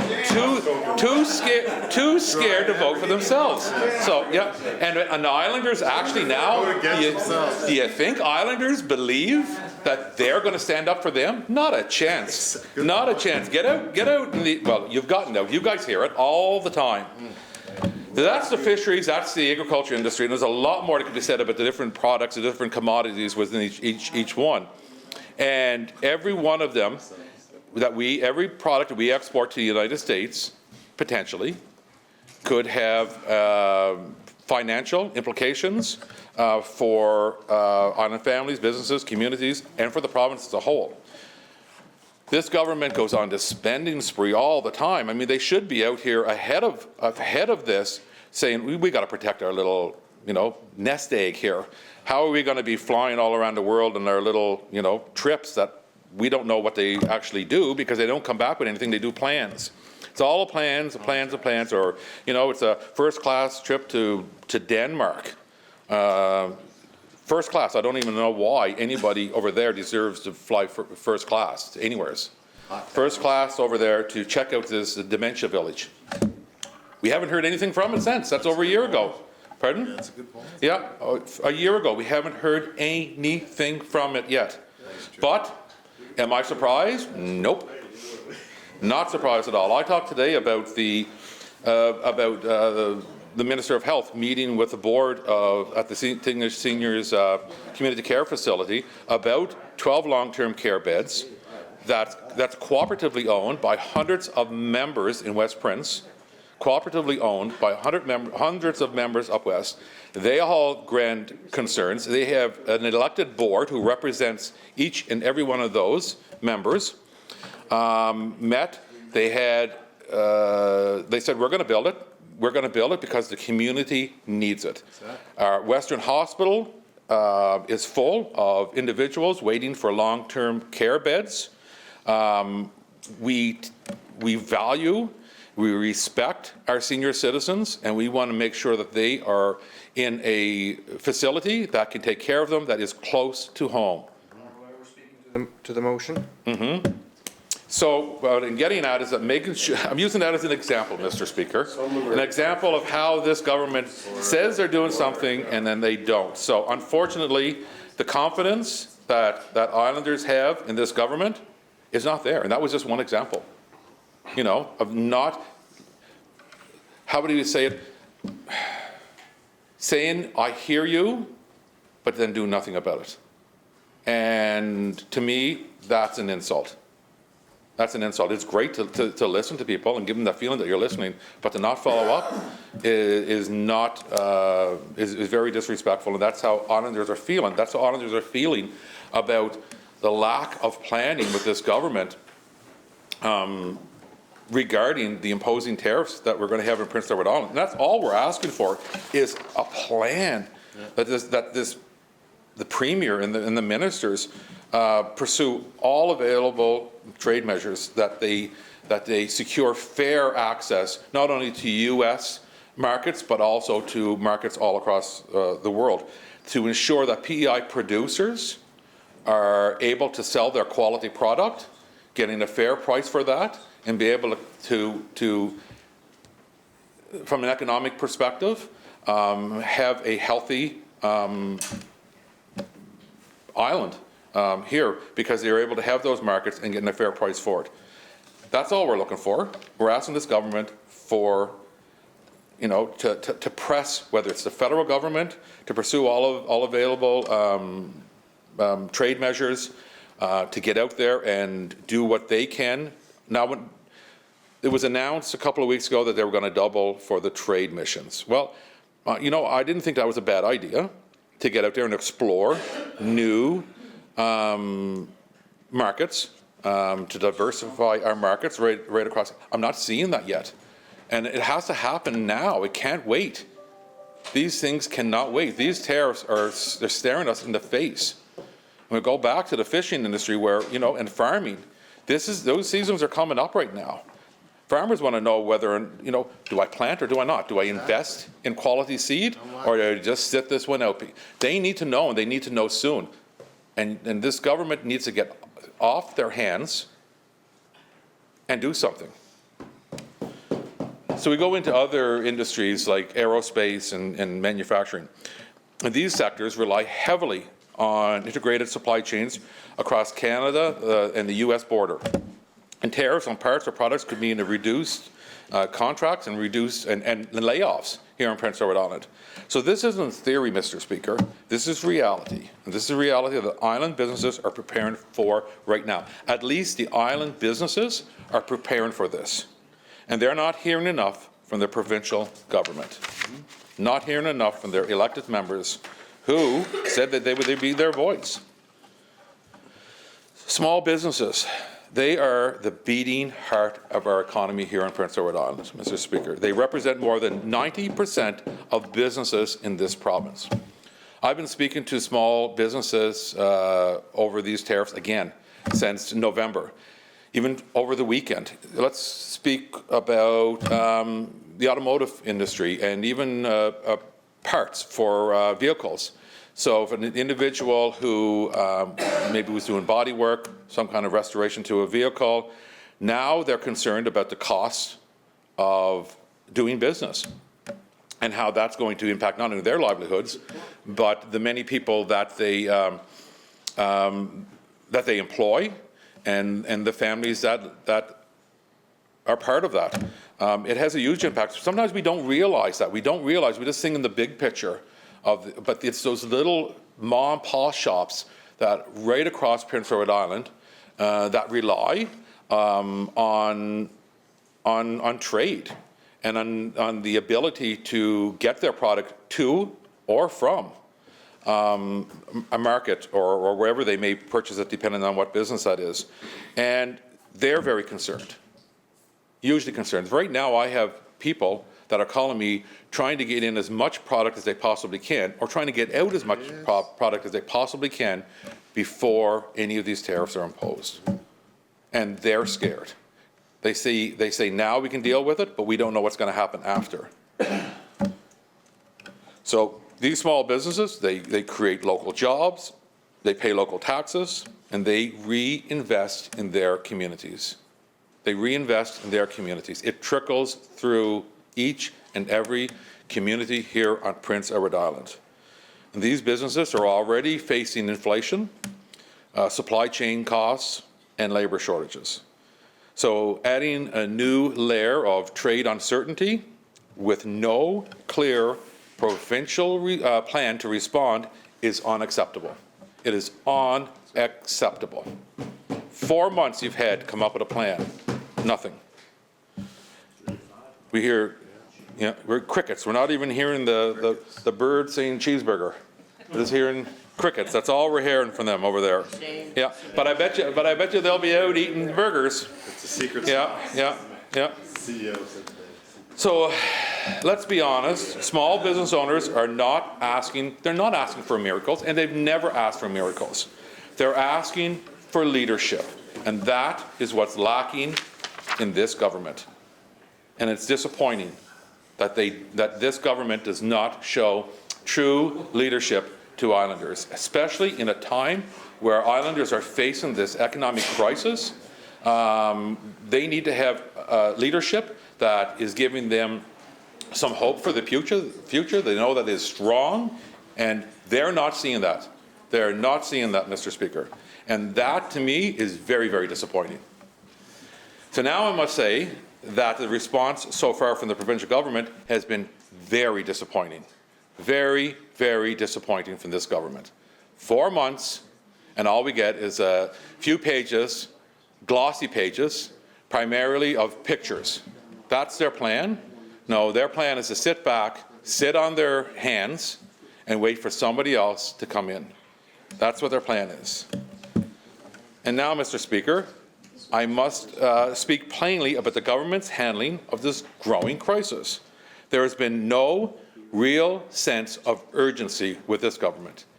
And I'll say it over and over and over again. 4 months. Other jurisdictions have put a plan in place. Other jurisdictions have been ready for these tariffs the day that they would be potentially imposed, but this government, again, does not have a plan. They do not have a plan.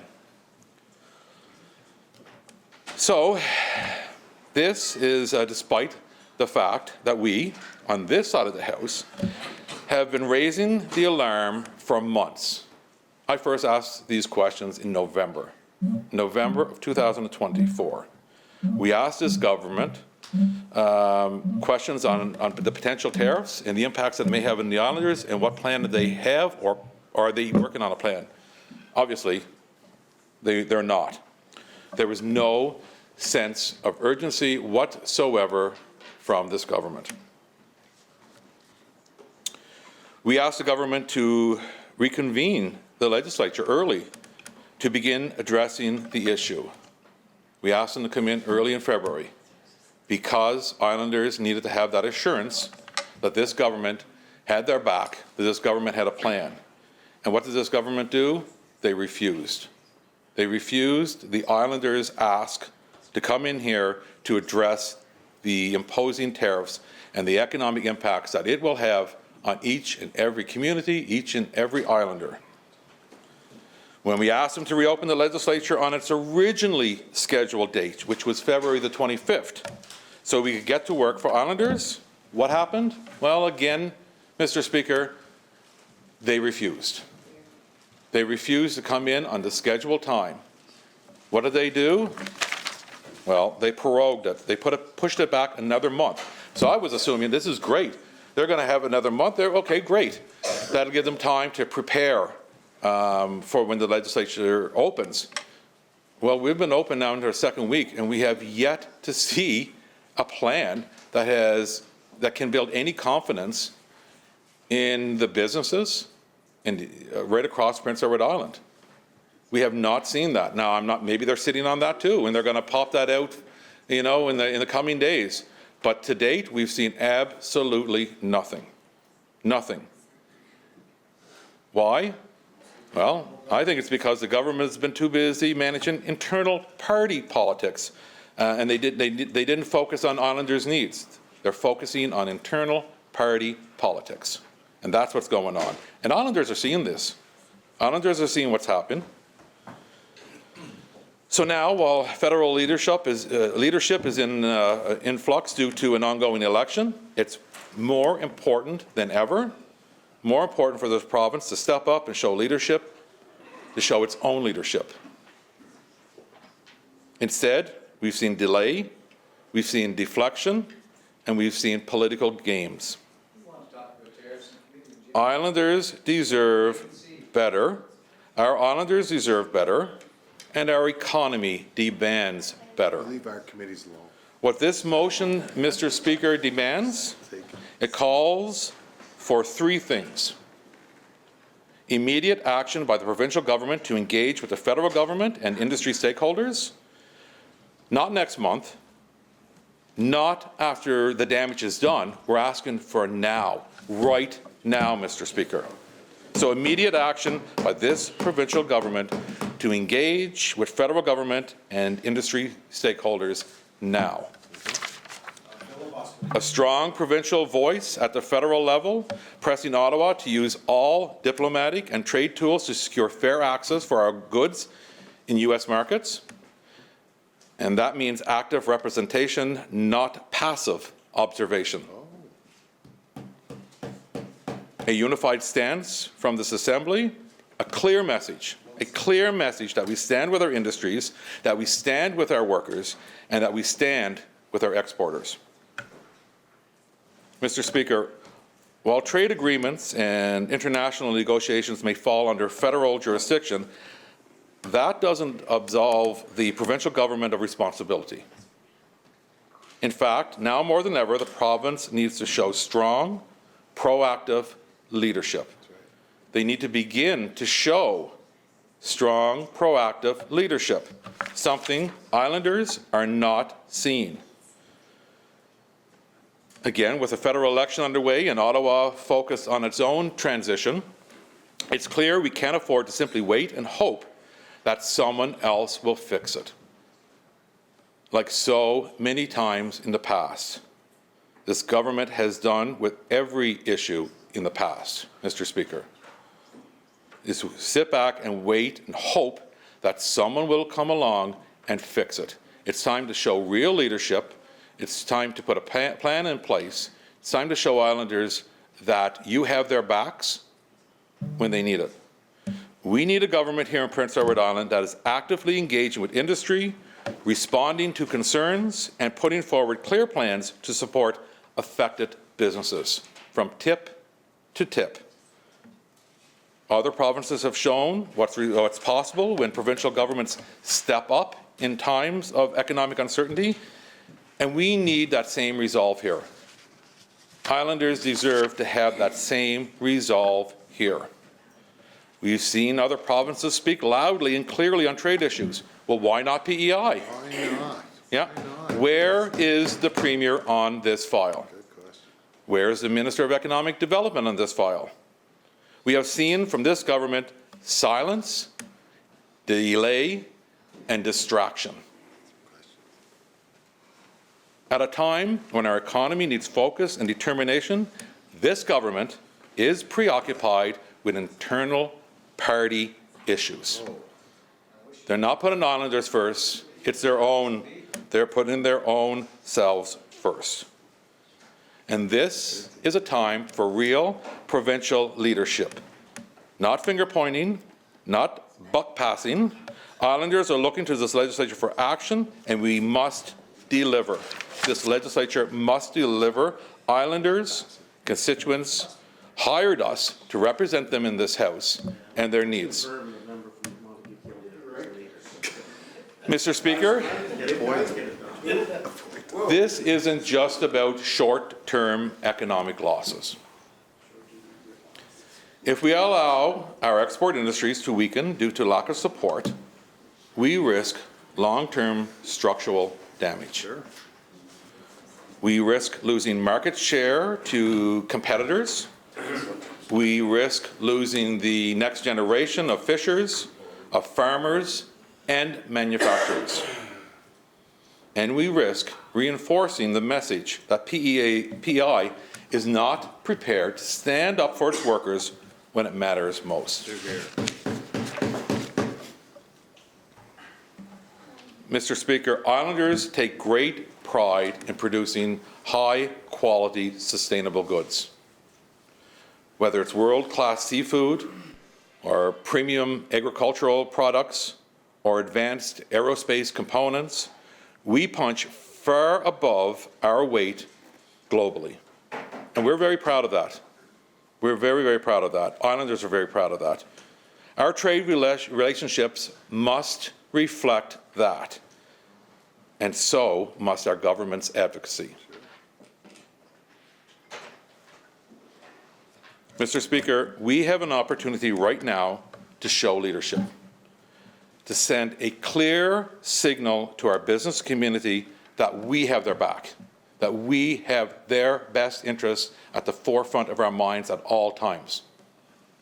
We can't afford to wait until the damage is done, and we must act before plants close, before jobs are lost, before small businesses have to make really tough decisions.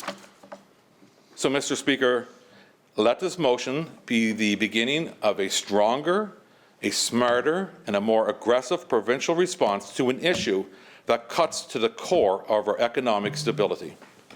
So I urge all members of this House to support this motion, to stand up for PEI Industries, for its workers, and for its future.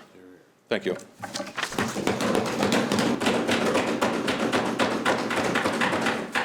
Thank you, member. I'll move to the seconder of the motion, the member for O'Leary and Inverness. Please. There we go. Thanks, Mr. Speaker. Obviously, I wanted to have a chance to speak a little bit towards this particular motion by the Leader of the Opposition regarding our whole impacts that we're having around the issues of trade and, trade. And I started to think a little bit about the trade issues and the things that are impacted upon my riding and how important the process of selling goods globally to wherever you can possibly sell them.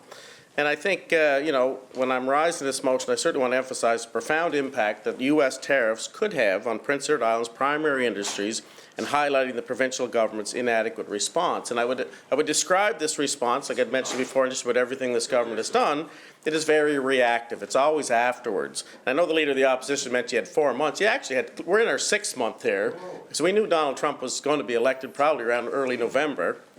And this was all his campaign promises were tariffs. So we knew that these types of things were coming, and yet we've seen a very minimal response when it comes to this particular government's response to that. And if when I think of some of the things that they did a number of times, took the U.S. Alcohol off our shelves of the Liquor Control Commission.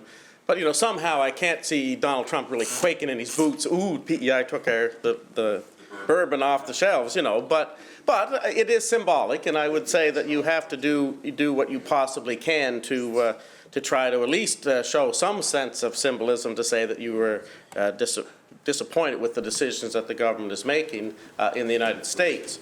And I emphasize the comment we make numerous times that this is a trade war. And trade war is like it says, it's a war. I know it's not a military war like we've seen in many places in the past, but if you weaken your opponent economically and, from a strategic perspective on how they provide services for their residents, where does this lead? Is potential of war being down the road? Who really knows? But that's how things have happened in the past. And, so this particular government, when I think of some of the things, it has had with the U.S. Industry, if I think of the one as obviously the NHL contract at $7.5 million, possibly it could have been 8.4, and it could even have been as much as $10 million if based on its original signing. But this goes to, the New York, the NHL league is based out of New York City. It's an American conglomerate. It has 32 teams, very wealthy owners. And I do. I cheer for an American team. I cheer for the Boston Bruins, and I'll tell. And I might add, I'm not cheering too much these days. I'm cheering for losses now, Mr. Speaker. I'm very disappointed. Decision one right there. But I must say that the reason why I have always been a Boston Bruin fan is that my family has a very close links to the United States through.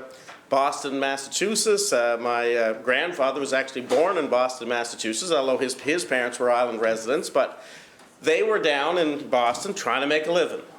And there's been many people that had to go to the United States to make a living, whether it was in the Maine lumber woods or whether it was in Massachusetts on shipping, seafaring. But my great-grandfather, although born on the farm I live on at the moment, in the wintertime would go down to the United States to build houses. He was a carpenter and happened to, well, one of his sons, my grandfather, was born down there. So, and in fact, actually, one of my grandfather's brothers wound up staying down there. I mean, he came back to PEI, but went back down and made a living. So I have a lot of cousins that are there. And so when we'd go to visit, sometimes I'd be cheering for, have to go see the Boston Bruins or the Boston Red Sox, and I would cheer for them. So that's the rationale behind that. I still will cheer for them unless it gets really bad here and this whole thing. But the thing I wanted to mention, though, Mr. Speaker, was the impacts in just the district that I represent.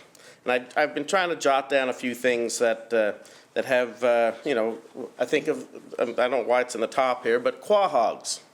The Enmore, Percival River area are well known for a lot of quahogs. I would say probably 90%, maybe 100% of the quahogs that are harvested in Prince Edward Island, and fishers have licenses to do that.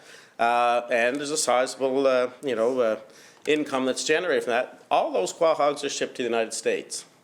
And we call them quahogs here. They call them cherrystone clams down there. So a little different name. But the reality is there are people that make an income from the harvest, the sale of those particular products. Now, if there's a 25% tariff put on those products going into the United States, you know, right now, the quahog market, you're probably looking at maybe 15, 20 cents a quahog. It's not huge money, but if that declines, is it worthwhile going out and doing that? So these people need to, you know, make a reasonable income based on the time that they allocate to their piece of work. And, you know, I know Burley's, Burley Brothers, oysters and quahogs, they buy a lot of those in East Biddeford. And they are already seeing, they'd already last year there was some market issues, and it's probably only going to be far worse this year. One of the things that I noticed was actually the one commodity that has the biggest impact on Prince Edward Island from an export perspective is, and you're probably well aware, Mr. Speaker, in your riding, is blueberries. I think by far probably 80–90% of the blueberries that are harvested in Prince Edward Island are exported to the United States. And, you know, already blueberries have been a challenge at the best of times. I happen to grow a few myself, and I'll tell you, they're not an easy commodity to grow, and there's a lot of factors that go into that. But we have a beautiful product here in Prince Edward Island, and we can think of Wyman's and different, I used to sell mine through the West Prince Blueberry Co-op, but the reality is that all our blueberries are pretty well exported there. And this, you know, once again, you have a pretty tight margin to begin with. And I know last year there was a lot of blueberries that weren't even harvested because they just, the cost of harvesting was going to exceed what the cost of income that they could derive from blueberries. So that's something that's going to have a big impact. Another one, Mr. Speaker, and it's one that you'd never think of, that and it has a big impact in my riding, because I have 2 plants in my district, peat moss. Right. Peat moss, there's a significant amount of peat moss that's harvested in Prince Edward Island and exported to the United States. I think you've got a peat moss plant in your district there, in the Acadian Trust in Muscush there, member from Tyne Valley Sherbrooke. But you know, I have 2 plants. I have Gulf Island peat in Foxley River, and they, you know, constantly, every day, there's tractor-trailer loads. Not just one load, 2, there's probably 4 or 5 loads a day leave Foxley River and go to Halifax to get on a container ship or to St. John to be shipped down to the United States.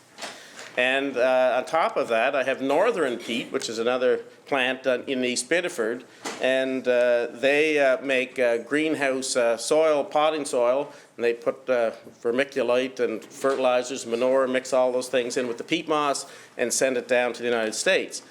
They are very concerned about what the impact that this is going to have. And I know if I think of some issues around Gulf Island peat, which is one of the first plants on the island, this government has done very little to help Gulf Island peat.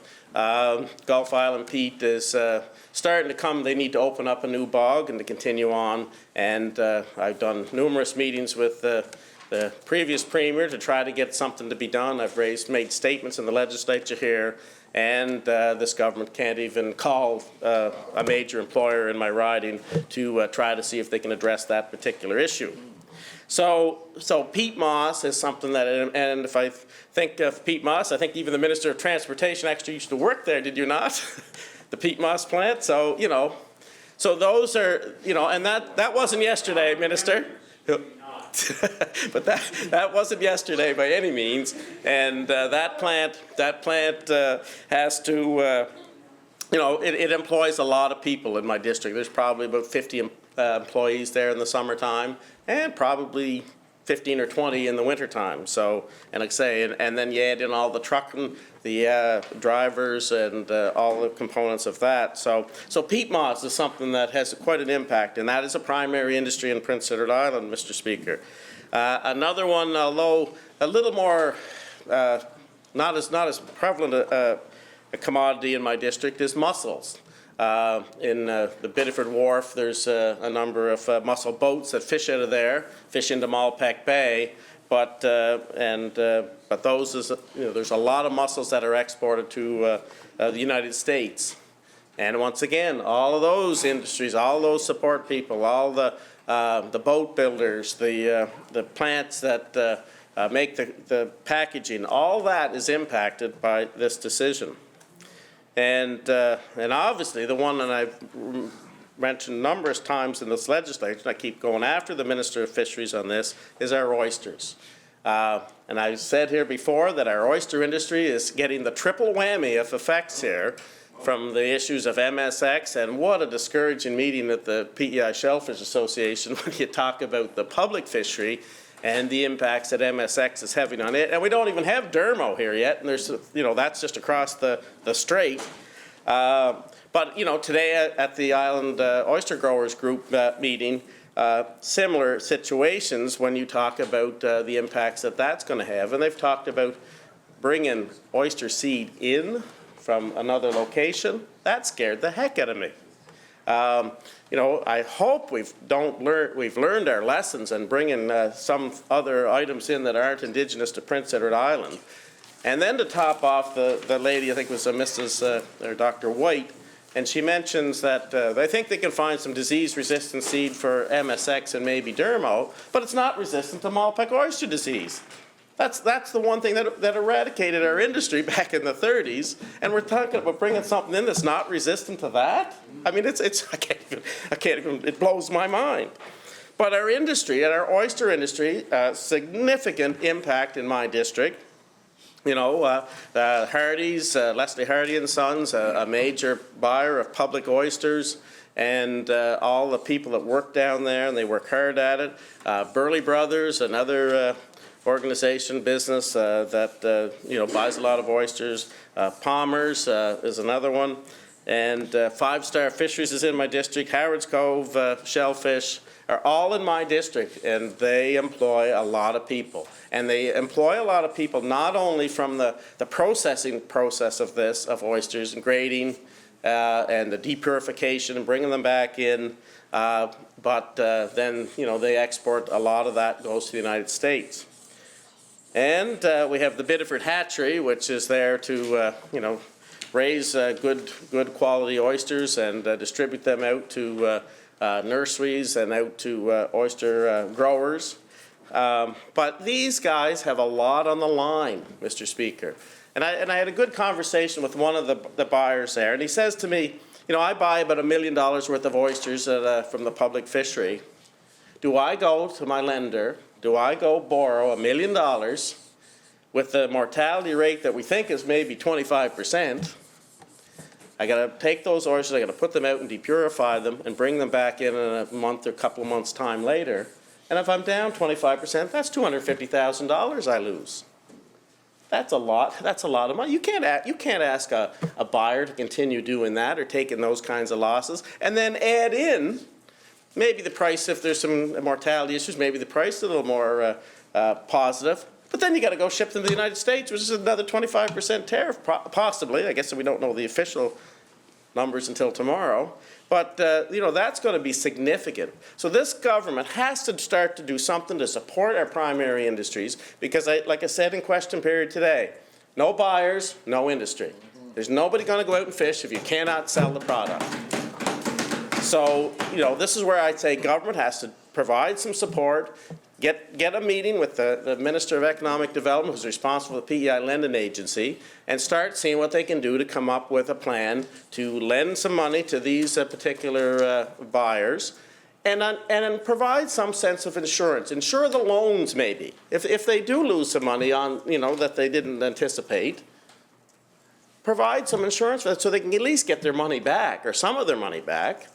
It's just unheard of that you've had in your 6th month from this, and you've done nothing. And we've known MSX was back last, I think, July, August, something like that, that the first funds of MSX were found in Prince Edward Island. This government has done nothing, not a thing. The fishermen are telling me they haven't got one thing, one announcement, in any indication other than, well, we think we might have your back if the federal government supports us. Now, the oyster industry, the shellfish industry, is a kind of a co-managed industry. If we look at the shellfish leasing, once again, it's co-managed between the provincial government and the federal government. It's not all the federal government's responsibility here. Once an oyster arrives on shore, it's the provincial government's responsibility to see that that product gets to market. But we've got nothing that's happened from this particular government. It's embarrassing. It's embarrassing as an MLA to see so little happen. It's futile. As members here, we try to keep bringing this issue up, try to raise awareness. I know media is not so interested in oysters, but in general terms, it's a product that makes a big difference to certain parts of Prince Edward Island, and we need to see government start to do more on this particular issue. So anyway, like I say, tariffs is only going to be that could be the nail in the coffin for many of these oyster buyers out there. And I feel for them because, like I say, would any one of us in here go to our lender and ask for $1 million to buy oyster, or $500,000, whatever the number might be, and think that you're going to get a 25% mortality rate in your product? And that's probably generous. If I think of some of the meetings there today, they talked about the United States, the type of mortality that they were having in their oysters, all those guys will be out of business in no time flat. So there has to be something that's done to try to encourage these people to continue buying, provide them some protection, at least get the markets going, and not only that, but at least get some of that product out of the water, and at least get some value out of it while it's possible versus it all passing away. And I would say be very, very, very cautious if the response is that we're going to bring in another species of oysters. We're not talking Malpec oysters here you're going to bring in. You're talking about bringing another species of oyster to the United States up into our waters. I would be very cautious of that, and that needs to be thought out in the extreme.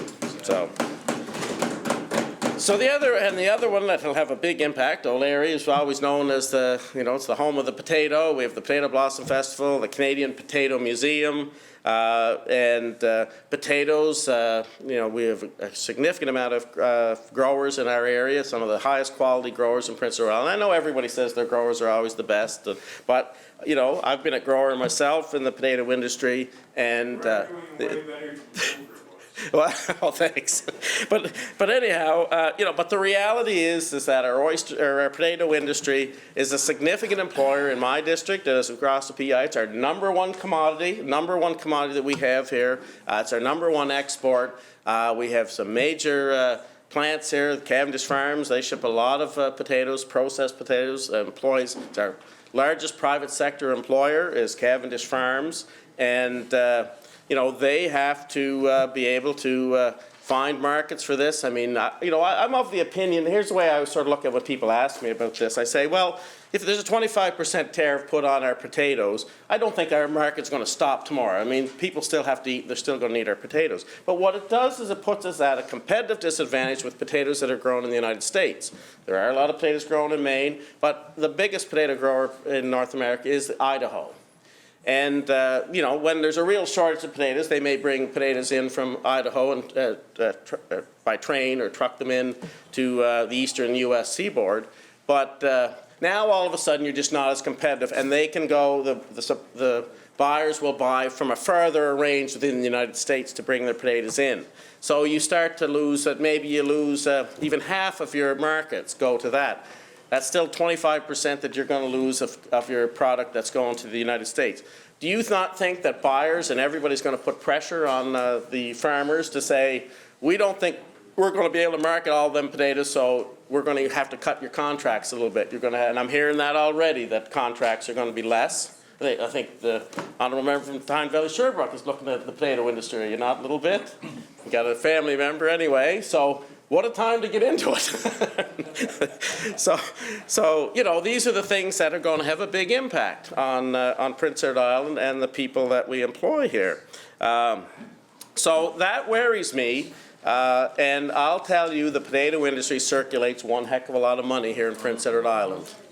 You know, from the fuel it buys, from the parts, the trucks, the agricultural equipment, the people it employs. It's significant. It's really significant, Mr. Speaker. So I you know, really look at that. I think we're saying that probably 50% of our potato crop goes to the United States. And there's a reason why we've been shipping our products to the United States. You can't change geography. At the end of the day, and I can pretty well assure you we'll never eat our way out of it here in Prince Edward Island or even in Canada. I used to say I could grow as many potatoes as all the people in PEI would need to eat. So, you know, when we have that volume of potato growers here, we cannot change some of those things. So geography matters. You cannot change geography as much as we would like. So the fact that we were that close to, I think, over 25 million people within a 12-hour drive, it's hard not to have evolved that way. And we evolved that way, like I said, with my great-grandparents and grandparents that went to the United States to work. It was the closest big market area, and they went down to try to make a living, and they always had the greatest of relationships with our American counterparts there. So how do you find new markets? Even to find new markets in Canada, we're always going to be limited by geography. You know, if we're looking at trying to ship potatoes to British Columbia, that's going to be a challenge. And to do it in a cost-effective way, or we're going to have to take it out of our market, Mr. Speaker. So these are the big challenges that we have. So government has to figure out a way. How are you going to find these new markets? What is it realistic? And are we continue to you know, how are we going to generate the taxes and revenue that we need to provide the services for people when we get a significant amount of potatoes that aren't going to be exported to the United States anymore? I wrote down here, another one was cereals and soybeans, because the first issue I checked with the grain elevator, we don't actually ship any barleys or oats or soybeans to the United States. But here's our issue, Mr. Speaker. All our prices are based on the U.S. Stock Exchange out of Chicago. And if they can't ship their product to different places and the tariffs are going on, it's going to have a suppression. Thanks, Honourable Mr. members. Speaker.